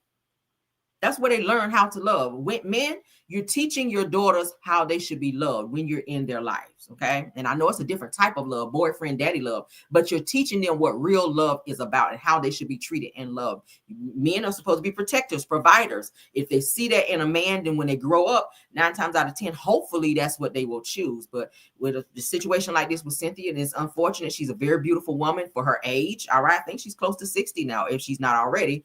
For her to be picking someone that young, she's looking for some type of father figure, and maybe just to have a little fun, because she did, you know, she got excited when she talked about, you know, he's young and he's always ready when it comes to the sex life between the two of them, and how he's, you know, pleasing her in that area as well. And which you should, if you date him, if y'all being intimate, he should please you, okay? Why would you want a young man and he can't get it up? That ain't it. But go off. So if she happy, child, who am I to say something? I don't know. So shout out to Cynthia for whatever he is, child. I don't know. Whatever he is. All right, so let's move on. Phaedra, honey, Phaedra and what's the child name? Angela Oakley seems to be having some words here, child. I pulled this up off my Facebook up over there. Let's pull that up so we can entertain that, child, because Phaedra is always gonna have a good old fashioned read for somebody else, honey. If you say something smart to Phaedra, she gonna always clap back at you, girl. Shout out to reality TV girl. All right, so it said that Phaedra throws shade at Angela Oakley, honey, calling her the oldest looking woman that she's ever met. That sounds like something Phaedra would say too. You're the oldest person I ever met. Oldest looking, rather. Now, I ain't gonna hold you, and no homo, but Angela is not a bad looking woman for her age. All right, Angela is putting it together, and she has some nips and tucks probably, but she's a very attractive looking woman. Again, no homo. All right, but said that, but she was calling the women of Married to Medicine mean girls, child. So let's get into what it said here. So it says that Angela Oakley says that this is my first time meeting Phaedra. Said that she seems like she's going to be a lot of fun. So I'm willing to put all the things that I heard about her to the back of my mind, and I just get to know her for myself, okay? Which I like that. I don't like when people say, oh, I don't like her, or make a decision to not like a person because somebody else don't like them. I'm not that type of person. I'm gonna feel you out for myself and see, because maybe, you know, this person might have an issue with you for whatever reason, and I meet you and we just click like that. I don't know. Like I said about energies, if your energy is right and we kind of cool and we mesh, and you ain't on that mess, that BS, maybe, just maybe, because I don't really keep a lot of people around me like that. But I'm happy that she was open in terms of how she came into this thing in terms of meeting Phaedra and not allowing what everybody else had to say. Oh, she's a liar. Oh, she's an ish starter. Oh, she's this or that. Oh, she's a backstabber. I'm happy that she did not allow what she heard about Phaedra to dictate her friendship or almost friendship, or what she was trying to build with her. Okay. All right. So let's get into what Phaedra had to say, child. Look at Phaedra. Ready to jump in and be messy. So Phaedra responds by saying, Angela is definitely the oldest looking young woman I've ever met. And it's so crazy that I can see her saying this with a whole straight face. Phaedra is a mess. Said that hopefully her personality is more youthful than her face. Phaedra, that is a whole read, girl, okay? That is a whole read, Phaedra. Like, we don't like that. Why are you being so damn messy right now? Why are you talking about this woman's face now? Shamil already talked about the woman's nose. Said she had an old Michael Jackson nose. Now, I don't like the way her nose is looking. Now, whoever did her nose job, I don't know. Maybe you had Michael Jackson's doctor, because y'all know all the Jacksons, all their noses look the same. They got this pinched nose like this. And Angela's nose is kind of pinched like that as well. So that's the only thing negative. Well, not even really negative.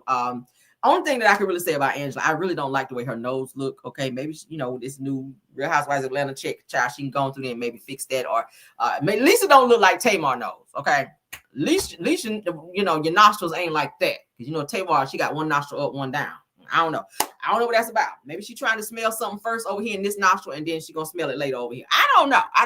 But yeah, so Phaedra, that was not nice, because if you're coming into this group with these women, you already done pissed off the Married to Medicine women. They don't want to see you, you skate with you, none of that, like they said on ATL, girl. But you back over here now after Candy done left the show, thankfully, so you can have a little job over here now and get you a little check over here with the girls. You gotta come in here and play nice. Okay, you gotta play nice. You gotta play nice, because word on the curb is Angela is that girl that's coming through and giving the show what it needs. And they're saying that they already reached out to Angela like seasons ago to come on the show, and she turned them down. So obviously Bravo is definitely interested in her. So you're going to have to work with her either way. If you decide to stay, you might as well get along with her, because it doesn't look like Andy Cohen and Bravo or NBC Universal getting rid of her anytime soon, period. Okay, you might as well just play nice, but keep coming with the reads, because we need something. We need something this season. But be nice to Angela. I like Angela. I feel like she's a businesswoman. What I don't like about Angela is the fact that she allowed her husband Charles to kind of embarrass the hell out of her on TV. Like when she be leaning in talking about give me a kiss, he be looking like he don't want to give her a kiss. I be like, really, you doing this on TV? Like he just really act like he don't like Angela. It looks like he don't like her. Like they're married. Have anybody else picked up on that? Like he don't like her. I don't like that. And she keeps embarrassing herself by like trying to get affection, or maybe he's not affectionate, and it's coming through on the TV screens because people are starting to talk about it. Like, what the hell is wrong with Charles Oakley? And why is it every time she lean in and want to kiss him or hold his hand or have some type of affection with him, he's like pulled back, like he's not really into her like that? It's weird. I don't know. But let's move on. Okay. Yeah, my phone be going off, y'all. Y'all forgive me. Oh my God, I still got all this to go through. Lord God. All right, let's get into some Stormy news, child, because this woman is going off and talking about Stormy, child. She's talking about Stormy. So our Canvas Beauty is on our radar today, Lord, because this woman is putting Stormy out there for not getting her order. Now, I told y'all Stormy still got orders all the way back, child, to Black Friday, which we know Black Friday is in November. All right, right after the good old thanks of the giving, honey. After you eat that turkey, you going out there and do your good shopping and spend up all your money. Some of y'all spending your light bill money, gas bill money, everything. Come home, your damn lights be off. You can't plug shit up that you went out and bought. But hey, you still went out shopping. So let's get into what this woman had to say. She is throwing Stormy under the bus in terms of saying that Canvas Beauty, honey, has horrible customer service. Now, she's saying that she ordered some stuff and she's upset about her order. She says her order never came and that her order was sent all the way to another state. Like, I guess she was tracking it. So, of course, the woman says she lives in Jacksonville, Florida, but found out that her order was all the way in California. Girl, what's your order doing in California? So yeah, so she says that no one, she's reached out several times, no one's reached back to her, no one's called her back, no one's returned the email. This is the same mess that was going on before Kyle. Y'all know who Kyle is, who came in and saved the day and got Stormy out of the red and put her back in the green, so that her business could run the way it needed to. So now let's get into what this woman had to say. Shout out to TikTok, because that's where we saw it. Uniquely authentic. Let's get into it, because that's what we're talking about, y'all. Let's go. So Canvas Beauty, I'm trying to figure out. I love your product. I love it. I ordered the strawberry shortcake with the oil.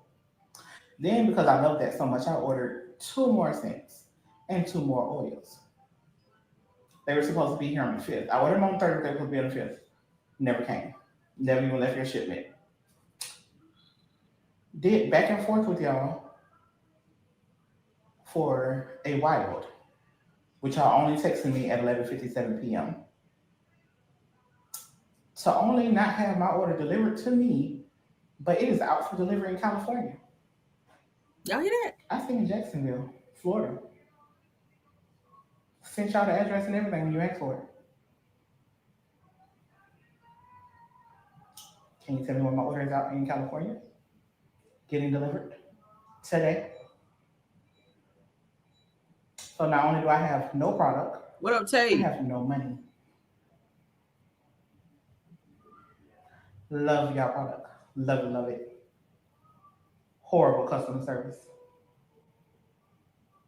Can somebody get back to me ASAP? Thanks.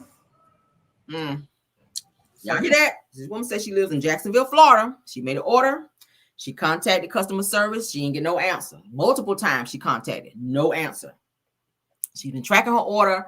She lives in Jacksonville. Her order was supposed to come to her door. Now she's saying that it's showing that it's getting ready to be delivered in California. Why is that? What is going on? And who's handling the orders in this warehouse? Now, Stormy, we see you just posted that you just purchased, that you just moved to a bigger warehouse, a new warehouse. Not sure why you keep moving so much, because we keep hearing about you owing all this rent with all these warehouses. Every time you move, you owe some over here, you owe some over here, you owe some over here. Okay, now you don't move to this warehouse, and ain't nothing wrong with moving to a bigger warehouse if your business is starting to boom like that. But you gotta handle your customers right, because you want them to come back and be repeat customers. You don't want to have one and done customers say, "Damn, that was a bad experience. I ain't never ordering from Canvas Beauty anymore," because you know they're gonna give a review. You can't buy everybody a Gucci bag. You just can't. You cannot buy everybody a Gucci bag that's a disgruntled customer or upset because you did them wrong, or to make them be quiet and not come forward and speak on their experience with you in terms of spending their money. These are people spending their hard-earned money trying to support a Black business, like this woman said. And then she don't get a call back. She don't get an email back, nothing, after this woman has spent money to support you. And she said she liked your product. So she didn't even bash you. She didn't even bash your product and say, "Oh, that's some trash ass body butter over there," or some country crock is what I call it, that country crock butter. She didn't say it was trash. She said it was she liked the product, but the problem is she ain't getting her stuff. And we've heard several people say that as well. Now we see a woman over here in the comments where she says, "How do I even get a hold of them? I can't find any number for them." Now y'all also saw in the shipping policy where they said that there is no refund. So are people just ordering stuff and not getting their order, and then that's just it? They don't get no money back. They don't get no call back. They don't get no type of anything. That's sad. That's not good business. That's not good business. This person responded by saying that I started contact other people that she knew, and they contacted her. So why is this woman having to contact third parties to contact you, Stormy, when you should have someone that you hired all these people, and you just talked about hiring 25 more people? So who's handling the orders? Who is handling the customer service side of Canvas Beauty? Where when people email in, calling, well, obviously not call, because they say they can't even find a number, which it should be a number. It should be a number. You're a millionaire now. You got this business, this huge warehouse. You can buy a $500,000 machine, but you can't have no phone number for your business. That sound a little sus. I ain't buying nothing from nobody when I ain't got no number I can call you in case I got a problem. Fuck emailing. I'm not doing that. No, I need to talk to you. I need to talk to you, especially if I don't spend my money, I ain't get my product. I need to talk to somebody. I'm not emailing and waiting on you to maybe email me back. No, that's bad business. Let me play one more time. Canvas Beauty. I'm trying to figure out. I love your product. I love it. I ordered the strawberry shortcake with the oil. Then, because I love that so much, I ordered 2 more scents and 2 more oils. All right, so that's 4 products. $25 each, mind you. So this lady done spent $100 because her body butter, from what I'm hearing, is per tube $25. Y'all hear this? So this woman got $25 that's being sent, a product is being sent out to California when she's waiting for it to be delivered to her house in Jacksonville, Florida. She said she gave them the right address. I'm not sure what's going on. Maybe it was an error, but that's something you need to correct. And when you correct it, send her some free products so she can come back, because she already said she liked your product. So she just gave you a compliment online while she turned around and showed and talked about how unpleasant this whole shopping experience for her was. All right. They were supposed to be here on the 5th. I ordered them on the 3rd. They were supposed to be on the 5th. Never came. Never even left their shipment. Did back and forth with y'all for a while, which y'all only texted me at 11:57 p.m. To only not have my order delivered to me, but it is out for delivery in California. I stay in Jacksonville, Florida. sent y'all the address and everything when you asked for it. Can you tell me what my order is out? So there you go. All right. So there's more people in the chat, in the comments here saying that they experienced the same thing. This woman says, hey, I experienced the same thing, so I feel your pain. That's not a good look, right? This other person here says, I know I'm going through that right now, and I hit them up twice, and they keep telling me to wait, that they're going to give me my money back, and they're usually good with delivering, so I don't understand. Y'all hear that? Now, mind you, she says in the shipping policy that there is no refunds. Once you send the product out or once you order, ain't no refunds, okay? So I'm not sure who told you they about to give you your money back. Maybe they told you that so you'll leave them alone and let it go. But according to the shipping policy, it says no refund. So maybe they lied to you so you'll stop emailing them, okay? Somebody says, sorry about that. So the sound was pissed. Hold on. When I said I was pissed when I found out. So this person here experienced it. That's somebody else. It says, if you haven't already contacted your local postal service, provide the tracking information that they will put in a complaint, which will start the investigation. Postal service will provide feedback on yeah, they can do that, but why should you have to go through all of that when you made your purchase and you if you reached out to the person that you bought it from? Stormy needs to have someone to hit them back, right? Like, come on now. Then they're going on. Somebody else is saying, let me scroll down. Oh, look here. You need to use 7th Avenue Beauty. No problem with my order. See, they're like, girl, look, F that. Going over there to 7th Avenue Beauty. Now, I'm going to say this. I've never heard anybody say anything about not getting their order with 7th Avenue. I've never heard nobody say that. I've never heard anybody say they had a bad experience with 7th Avenue Beauty. Now, like I said, you over there in that huge warehouse and you can't seem to get orders out, and Melody over there sending orders out in her house and everybody getting their stuff. That's what I do know in a matter of 1 to 2 days. Okay, 3 days at best, depending on where you got to ship it to. But I've never heard of anybody hopping on social media saying, I ain't get my order from mail and I don't spend all this money over there, $100, and mail won't hit me back, and I ain't heard none of that.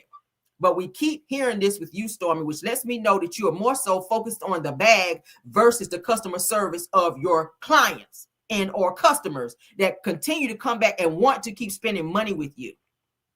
So you're making the same making the same mistakes that you made prior to Kyle coming in, and you're getting ready to be back in the red again if you don't stop it. And you're probably gonna get sued. You're probably gonna get sued for taking people money and not giving them the product, because that's called theft, kind of, sort of. If you want to look at it that way, that's kind of called theft.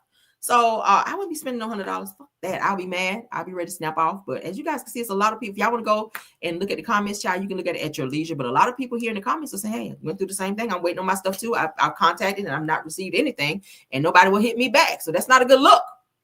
And we're not trying to, disgrace anybody's business or make Stormy look bad, but we got to bring awareness. You got to bring awareness to certain things. Black people, sometimes we just don't follow up sometimes. All right.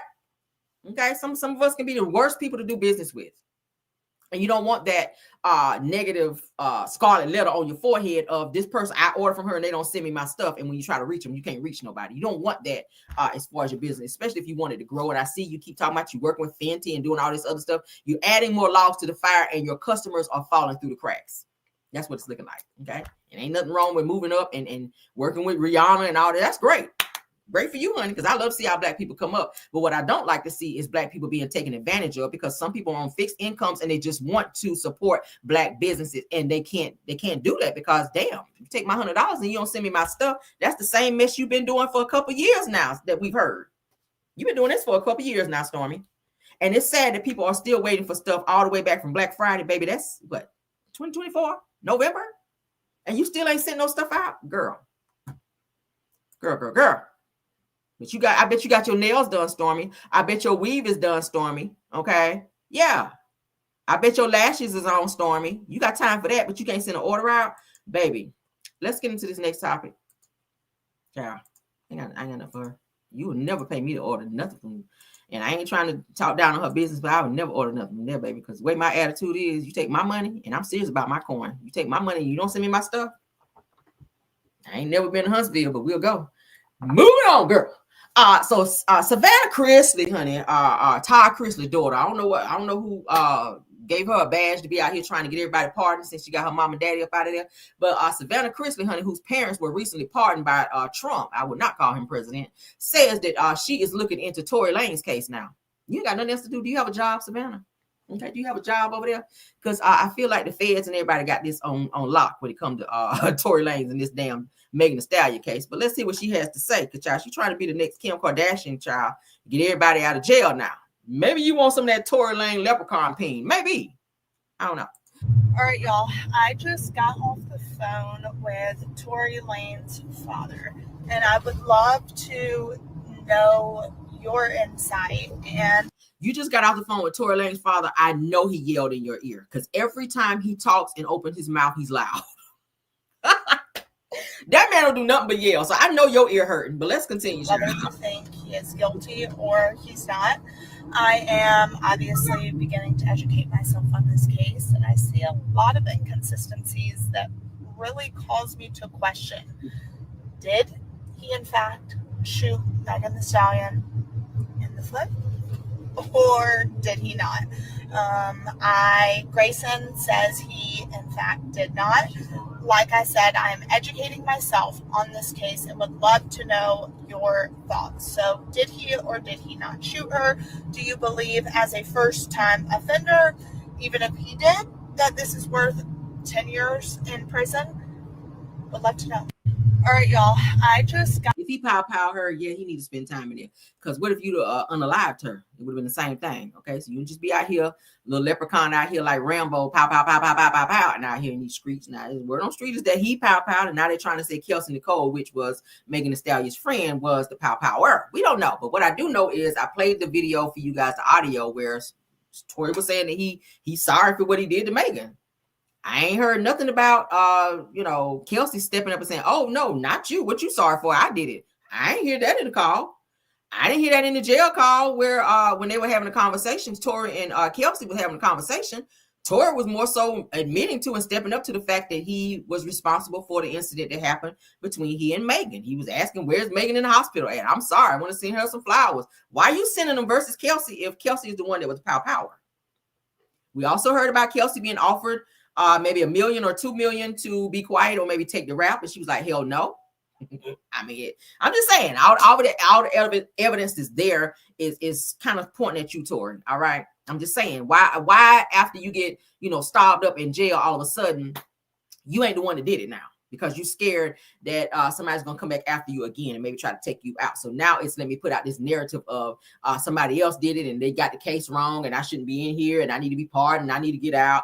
No, the jail was like, let's just move you somewhere else so you'll be safe and go ahead and spend that 10. Okay, go ahead and spend that 10. All right, but that's what it's looking like. Savannah, I think you need to stay out of this. Focus on your mom and dad being home. Y'all bond and ask talk to your daddy about how many black men that he was booed up with in there in the jail on that bottom bunk.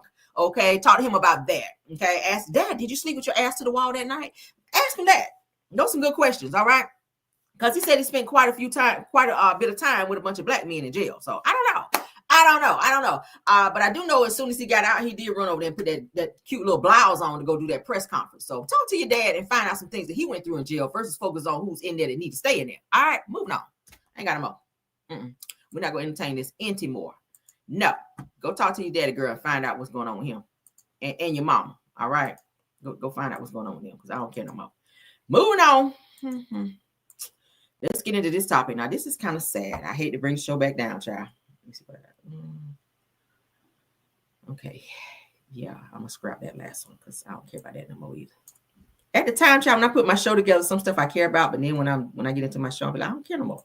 So let's get into this. You guys may have seen this. Shout out to Neighborhood Talk. All right, so a mother of 10, damn, oh Lord, is unalived after allegedly being ambushed and pow 12 times by the father of her kids. It says that they were together for 20 years in a tumultuous relationship that included the physical ABU. Said that she just wanted to be happy. We see this story a lot with women who try to stay with men and work it out for the sake of the kids. Meanwhile, they're unhappy and dying inside. Okay, they're in fear of their lives, but they stay with certain people because some of these men out here make you feel like you gotta stay because you have kids, and that's just not the fact. If you're not happy, move on. Okay, move on. There's somebody out there that will love you right, honey. Johnny Gill said, and rub you the right way. All that, honey. You ain't gotta stay with no crazy. He looked crazy. You can see he clocked out in his eyes. Something in here, honey. He clocked out. Satan resides in you, sir. Let's get into this news outlet, child, and hear what they got to say. officer with the Texas Department of Criminal Justice. The family says they never expected the father of all but one of her kids would be accused of killing her. Jason Miles is live from the Harris County Jail this evening with this exclusive interview. Jason. Yeah, the family says this relationship was far from perfect and that Davidson, who would have turned 40 years old next week, was simply trying to move on from the suspect when he allegedly ambushed her. Mother's Day balloons and other items now mark the spot where 39-year-old Colencia Davidson was shot and killed a week ago last night. The mother of 10 and TDCJ Corrections Sergeant had just gotten home from a night out with friends when investigators say the man in this surveillance video shot her 12 times before leaving the scene with a gun in his hand. They quickly identified him as 44-year-old Thomas Saunier, the estranged father of all but one of Davidson's children. It was a shock. I never would have expected to get that type of phone call. Cousin Sandra Davidson, who says Colencia was more like a sister, spoke with me on behalf of the family. She loved her children. Her children were her top priority. Everything she did was for them. She was a good, positive person, laughed, got along with everybody. Everybody except for Saunier, who she was with for some 20 years. They had a tumultuous relationship during that time. Officials describing it as toxic during a recent court appearance. What would you say to him if anything happened? Why? Davidson says Colencia recently got a promotion at work and would even do food deliveries on the weekends, all in an attempt to permanently sever ties with Saunier. She just wanted to be happy and take care of her children. That's all she wanted to do. Davidson's children, the youngest of whom is just a toddler, now left without their mom and effectively their father. And Davidson's family now attempting to get custody of her minor children. I'm told they're currently staying with Saunier's family over in Port Arthur. I was unable to reach them this afternoon. Meantime, Saunier remains locked up down here on a $1 million bond. Reporting live downtown, Jason Miles, KHOU 11 News. Just heartbreaking. You worry about those children. Jason Miles tonight. Thank you. Officer. This is a sad situation. You have so many women out here who get tired of these men out here who not stepping up and doing what they need to do. Obviously, she was tired of him. She wanted to move on and be happy. He just would not allow her to do that. And a lot of it has to do with him being crazy, possessive, and of course, them demons that reside up in you. It's crazy how people just take over your life like that and don't allow you to move on with your life. You got 10 kids with this woman and you take her from her children. She was out trying to provide, working 2 jobs. So she was already spending a lot of time away from her kids trying to provide for them so that she wouldn't have to rely on you. And because you could not control her, and beautiful woman, beautiful. This is so sad.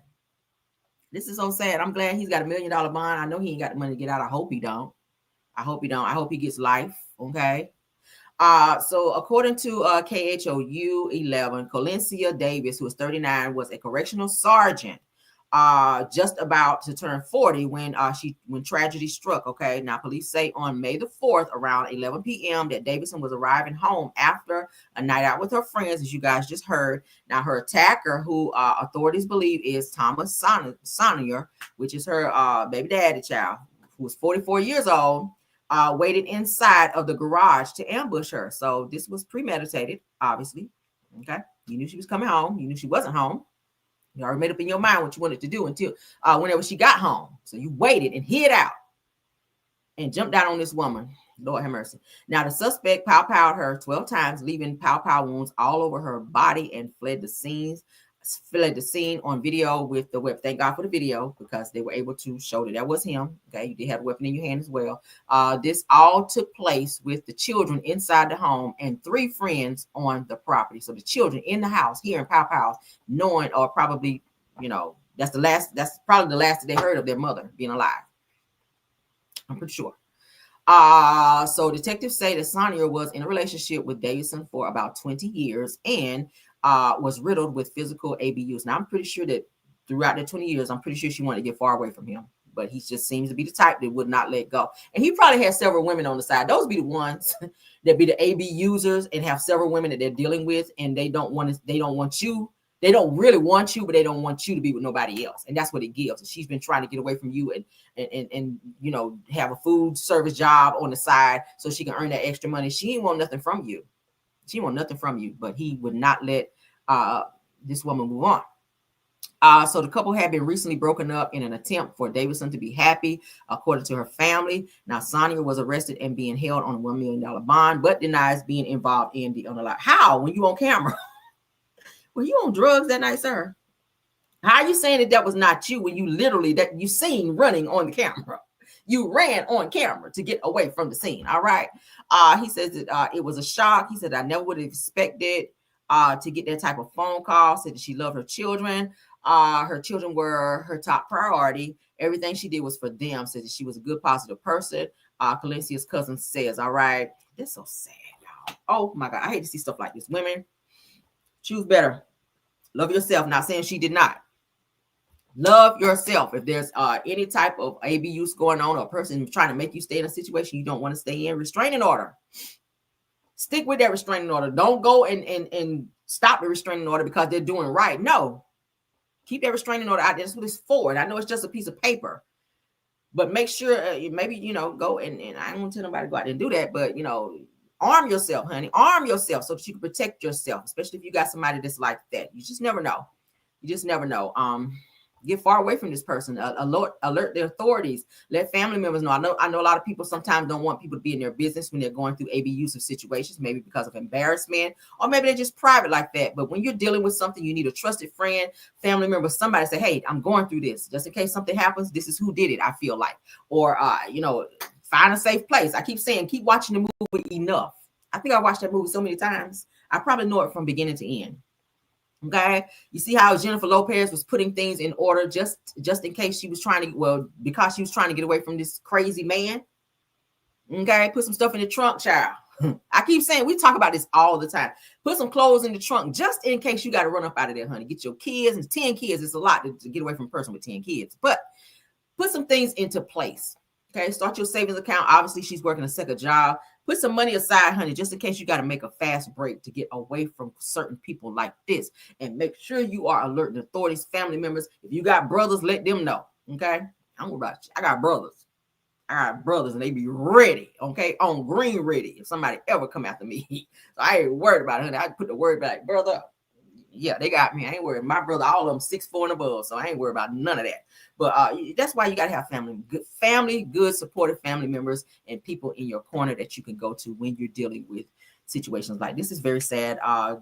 The kids lose in the end. The kids lost their mother by being unalive, and their father is now probably going to serve the rest of their life in prison. So they're going to be raised by other family members, and it's sad. It's very sad. But let's move on from this child, because all right, I need to laugh now. Oh my God. Let's get into Charles, honey. Charles, your lunch is ready.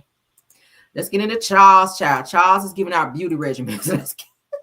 I can't even say that with a straight face. Charles is giving out a beauty regimen, child. All right, it said that Miss Netta's man, Charles gives us the secret to his glowing skin. Is that what it is?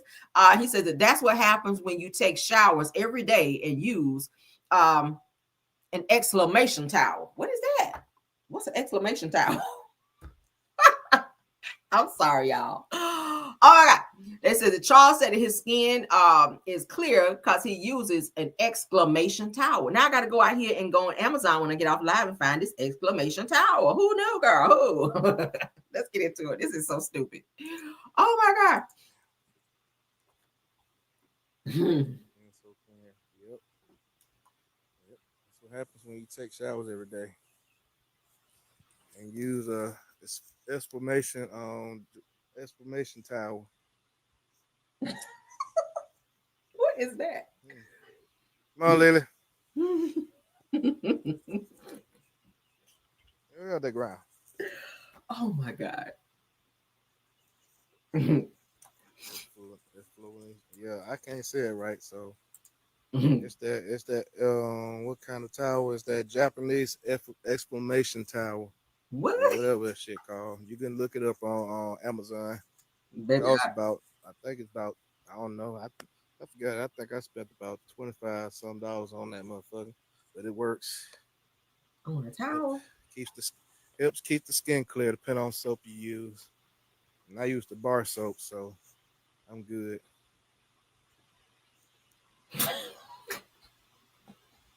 Okay. Oh my God. Exclamation. Exclamation. That's what it's called. Exclamation or something. I don't know. Lord God. I can't say it right. I can read it, but it's like I can't pronounce the word. It's hard. Lord God. Either way, it's the Japanese towel. Charles, please go put your helmet on before you get on live the next time, okay? The next time you go live, I need to see a helmet on so that the helmet is going to help you through the live, okay? Exclamation tower. He spent $25, and I just said I'm about to go on Amazon. Now I'm not doing it. I'm not going to. No, I don't want any advice from Charles. Ever since he punched that shed, he ain't been the same. Y'all remember he punched that shed? Ever since Charles punched that damn shed and broke his knuckles, he ain't been the same. Now he out here with an exclamation tower, girl. That's all I can tell you. Oh my God. Get on Amazon and look it up.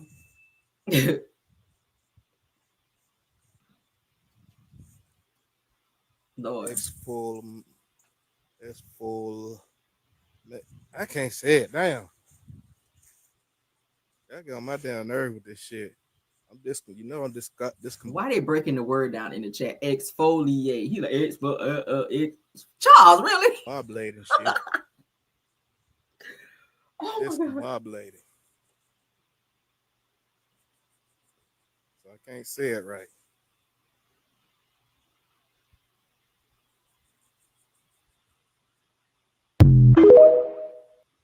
You don't get no slower than that, y'all. I promise you. So let me go on and let me write this down, child. So when I get out here, explanation. Towel. Okay, yeah. I'm going to cop that. All right. I keep putting it in the search engine. It's probably gonna take me about 35 minutes because Amazon gonna say we ain't got it, and I'm gonna have to go on over to TikTok and get it off there.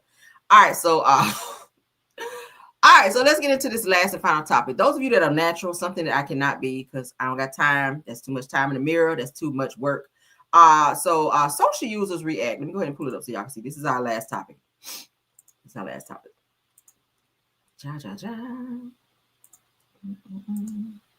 All right, so social users react to a resurfaced clip of Judge Million saying that she doesn't believe that a Black woman's hair can shrink to 9 inches after washing it, okay? They saying, baby, you loud and wrong, because y'all know women hair shrink up, honey, when they get wet. Mine do it too. But once you straighten it out, okay, yes, honey, Black women hair can do that. So let's get into what she had to say. I'm having trouble because you can't tell me that when your hair is wet all of a sudden it gets to 9 inches shorter. Judge Million does not know about black hair. I'm having trouble because you can't tell me that when your hair is wet all of a sudden it gets to 9 inches shorter. Judge Million does not. I'm having trouble because you can't tell me that when your hair is wet all of a sudden it gets to 9 inches shorter. Judge Million does not know about. I'm having trouble because you can't tell me that when your hair is wet all of a sudden it gets to 9 inches shorter. Judge Million does. When your hair is wet all of a sudden it gets to 9 inches shorter. Judge Million does. I'm having trouble because you can't tell me that when your hair is wet all of a sudden it gets to 9 inches shorter.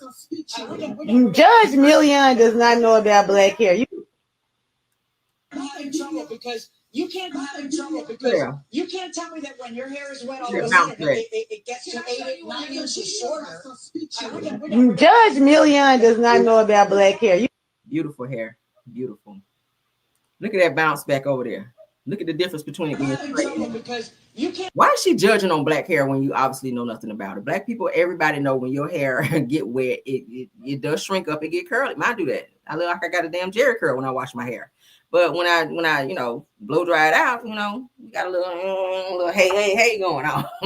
So yeah, that was I don't think you can judge in a situation like that unless you know black hair. Judge Million. And I like you, Judge Million, because I do be watching you sometimes, but you wrong on this one, sis. Okay, you really wrong. Okay. Now, the people had something to say. Do we have any natural people in the chat? I try to be natural, y'all, for a few months, and it was so much work, y'all. Y'all saw my hair without the braids, baby. I got hair over here. I can't do it. It's too much. I have things to do during the day, and I have a certain time to get there. So I don't have time to be in the damn mirror all day trying to figure out how I'm gonna do my hair in a natural state. It's just too much. I know a lot of people say it takes time. You got to train your hair. You got to put this on it. It's just a lot. I don't have time, y'all. I hate it. That's why I put mine in braids and we can get on out of there. But this is not Judge Million finna get canceled because she refused to understand how textured hair can naturally curl up and shrink to a shorter length when it's wet. Right? Try not to cancel her. They're talking about canceling her behind this. They said that Judge Million may not know about black hair, but black seems to have a problem with the English language. What? Child, shut up. So the hair does not shrink, it curls. It's still the same length. Lord. This person goes on to say that it is so funny how black women are dragging the People's Court, Judge Million, for her ignorant comments about our hair. What an ad. Well, no, it's not ignorant because she did not know what she was talking about in terms of hair shrinking up. That's what the hair does. Okay. This next person says that the shrinking is absolutely real. Says that my child has her hair down to her booty. Says that yes, it looks like it's only to the back of her neck. Says that how does Judge Million not know about these things? Has she never had a black friend? Maybe, child, you have a black friend. Maybe. What do y'all think about it? Do we have any natural people? We have natural. Somebody say yes, natural. Let me see. Let me go back to the chat. Let's go back. Let's go back. Let's go back. Let's see. We got natural people. How many people natural? Let's see. Ooh, child. Say yes, stay in your lane. Absolutely right. Somebody else said yes, honey. Girls, Judge Million, stay in your lane, girl. Stay in your lane. There's too many cucumbers. Not the cucumbers in the mouth. Oh, did I mean to click on that? Y'all are crazy. Says folks so uneducated about hair. Yeah. And you know, I know at school, like black people, like white people always used to be so want to touch your hair. I'd be like, I didn't like that growing up. Because you know, black girls be that way too. Like, is that your hair? And then they want to touch it and dig through it. I didn't like it. Don't touch my hair. Don't touch me, period. Because black, especially the ones who hair maybe didn't grow or whatever, you know, some black girls be like, oh my God, is that all your hair? Is that your hair? Can I touch? Don't play with me. Get your hands. I'm sorry that your ponytail is this long, but don't run your hands through my damn hair. Like, get out of here. No, don't do that. I don't play like that. Okay, no. I said the Judge Million need to visit our hair salons. Yes, okay, right. Healthy hair, yeah. Sweet Essence said healthy hair, yeah. That's some beautiful hair, won't it? Beautiful hair. Healthy, beautiful hair. All right. Said yes, some gorgeous hair. Said perms and 27 piece and glue messed up our hair. Who got a 27 piece girl? Who? Shauna Ellen said yes, natural. Ebony Adams says right, a little hang time. Yeah, okay. Spell said yes, stay in your lane, girl. Said I have sister locks and the shrinkage is real. Says it looks can be deceiving with natural hair. Yeah, okay. Valerie Rayleigh says that I am natural. Said the twist and sometimes flat iron. Yeah. I don't be having time for all that, y'all. I can't. I tried it. I just cannot, y'all. Braid me up. Let me go. Said I tried it several times. Natural is not for me. Right. It's too much. And I work out too. So imagine going to get a press out or something like that and then go work out. Money wasted. Okay. So braids just work for me. I can go work out. I can get in the shower, wash my hair with my braids and get my ass on the treadmill and do what I need to do. Work out and not miss a beat. If I got to get dressed right quick, run out the door, pull it up, put it in a ponytail, just let it hang and go on out the door. I ain't got to worry about with the blow dryer, not the child. No. So it says here, natural for 20 years. Okay, ham sandwich. Yes. I ain't knocking nobody that's natural. If you can do it, absolutely do it. Because y'all know they say that the perms and stuff like that is not good. It's giving women cancer and fibroids and stuff like that. So definitely be careful for those of you that need to. If you're doing the Dominican blowouts, honey, make sure you're getting them ends clipped because you are singeing your hair. All right. We do hair care over here. I done gave y'all hair care tips and stuff like that as well. Biotin. I take biotin, which also makes your hair grow and makes it thick and healthy as well for those of you that's trying to do that. So I know a little bit about hair because I'm doing my own hair now with minus me getting braids. I don't do my own braids, but when my braids are out, I do my own hair care because I don't like everybody hands in my head. I have not found a beautician yet that I trust to be in my head like that. So I need somebody with growing hands that know what they're doing and don't be wanting to cut too much of my damn hair off. So yeah. Pebbles Love says yes. Rail said natural. Said, okay, yes, honey. Okay. Yeah, right. Natural. I see somebody else. My thought says natural. Coletta Passmore says natural. Okay, we got a lot of naturals in here. That's good. Protective styles. Right. Gotta have them, honey. Wanda the Nurse Advocate says natural with great shrink. Come on, shrinkage. Yes. Okay. Somebody said my daughter is. Ringback says natural. Says yes. Don't touch my. Yeah, I don't like that. I don't like that. I don't like that. Says yeah, I don't like that either. Thank y'all. I'm glad I'm not the only one. Said they pass the streets. Right. Don't be wrong. Run your hand through my damn hair. I don't like that. I'm playing my hair. Says I'm natural and have curly hair, so it's definitely shrink when with yeah. Yep. Most of us do. When we read it, yes. All right. Let's get a couple more comments, then we're gonna get out of here because I gotta go, y'all. I gotta go. Let's see. Sweet Esther says that my hand held high, and I'm a member of the Creamy Crack, but says that my hair is healthy, treated. Yeah. I ain't giving up but I use kitty perms, so that's not as abrasive on my hair. I do get a perm, but I use the kitty perms. I have to, y'all, because I don't put a lot of heat on my hair. Yeah, I don't do them Dominican blowouts. I've had one, and I didn't like the amount of heat that was on my hair. And the only time I really will put heat on my hair is if I wash it and I blow dry it with my blow dry downstairs. But yeah, no, I don't use curlers like that. Once in a while, but not enough to where it damages my hair. So yeah, my hair shrinks up. Not shrink up like a cheap suit, y'all. Y'all are crazy. All right, but let's get out of here, guys. Thank y'all so much for your comments. Continue to comment. It says that what biotin do you use? Okay, so when I go live again today, I'm gonna bring it up here, okay, so y'all can see it. I might hold up because I get mine off Amazon. So I ain't gonna hold you. Let me go on Amazon and we can show you right now. All right. Yeah, we ain't gotta wait. Why wait? We can show you right now. All right, hold on. All right, so. And it's really good. It's really, really good.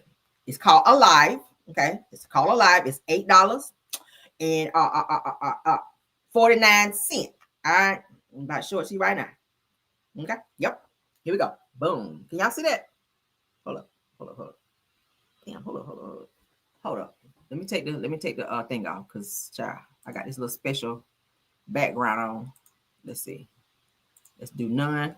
And let's go old school right quick so y'all can see. And let me get out of this. All right, so let's see. Can y'all see it now? Can y'all see it? Alive. Can y'all see it? It's called Alive. Can y'all see it? Is that better? Can y'all see it now? Oh, hold up. Put my damn wedding picture up there. Hold up. All right, boom. Can y'all see that? Hair, skin, nails, gummies. So hair is good for the hair. It's good for the skin. And it's good for the nails. All right. Yeah. Hold on. But it's called Alive, and it's in the purple and gold thing. So that's it. That's what I use. All right, and it's a biotin. It's biotin. Okay, it's biotin gummies, and they're really good. They don't have an aftertaste, and they're only $8.49. Okay, so yeah, get into that. And it's another one that I use too that I got because I got this one downstairs too. So I go ahead. All right, it's called Nature's Bounty Optimal Solution, citrus flavor, and they're good. It tastes like you're eating like a gummy orange or something. But so yeah, let me show y'all that one too. It's collagen and biotin. I use that as well, so I kind of flip flop, but it does taste good, and it's Nature's Bounty. Let me show that. All right, so and these are on Amazon. Okay, they're on Amazon.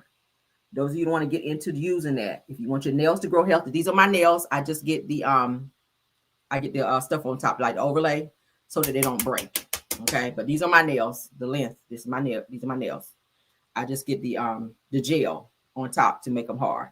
All right. So and y'all already saw my hair, but skin. Y'all see the skin is skinny, right? Right. I only put the pressed powder on when I go live with these lights, so that I don't have the sweat and all that stuff going on. But yeah, but that's what I use. So if you guys want to get into that, you want healthy hair, you want your hair to grow thick, all that, your skin to look good, your nails to grow. That's what I use, biotin. So those two. So check those two out. And that one is $7. So if you want to save a little money, $1 or whatever, that one is $7. The pink one I just showed you guys. Okay. So that's what I use. And it's good and it's healthy. So yeah, I take one every morning. So boom, there you go. All right. So I always be sharing with you guys my health secrets. So there you go. So have you heard of Black Girl Vitamins? I have not. I'm gonna check it out. It says, I use Nature's Bounty ingredients. Yeah, there you go.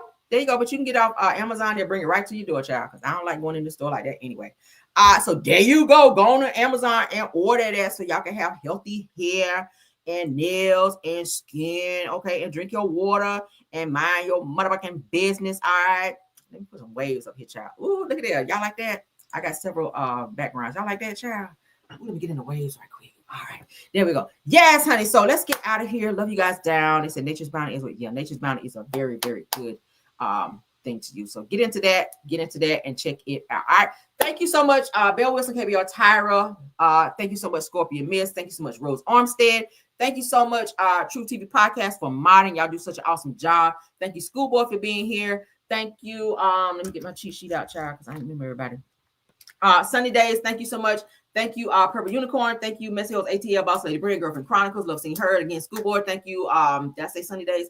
Thank you, Wente Talk. Thank you, Brown Skin Girl. Did I get somebody else? Say get your hair, child. Yes, get your hair, child. Okay.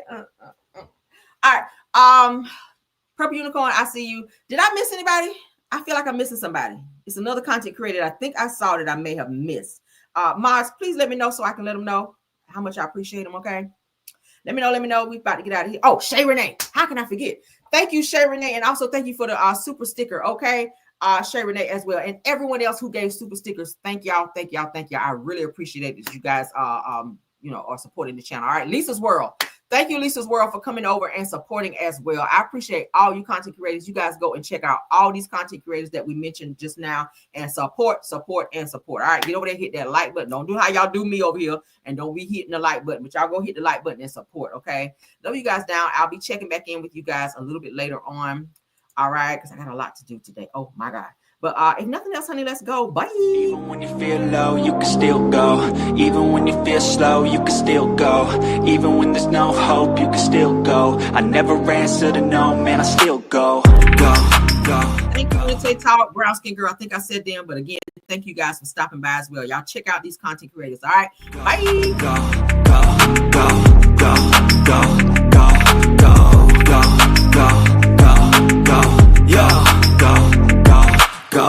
Hustle hard, hustle every single day. I'll be making moves till I'm buried in my grave. To the system, I don't wanna be a slave. I've been doing shit my way, or the highway. And in the driveway is a nice range. Cause I grind through the climb, I invite pain. You'll never hear me, bitch, nah, I don't complain. Just gotta flip the switch and you can go and obtain anything you want, anything you need. Your mind's got the key ingredient, it's belief. They'll deceive with the negativity, but I just slide right by that energy. Even when you feel low, you can still go. Even when you feel slow, you can still go. Even when there's no hope, you can still go. I never answer to no, man, I still go. Go, go, go, go, go, go, go, go, go, go, go, go, go, go, go,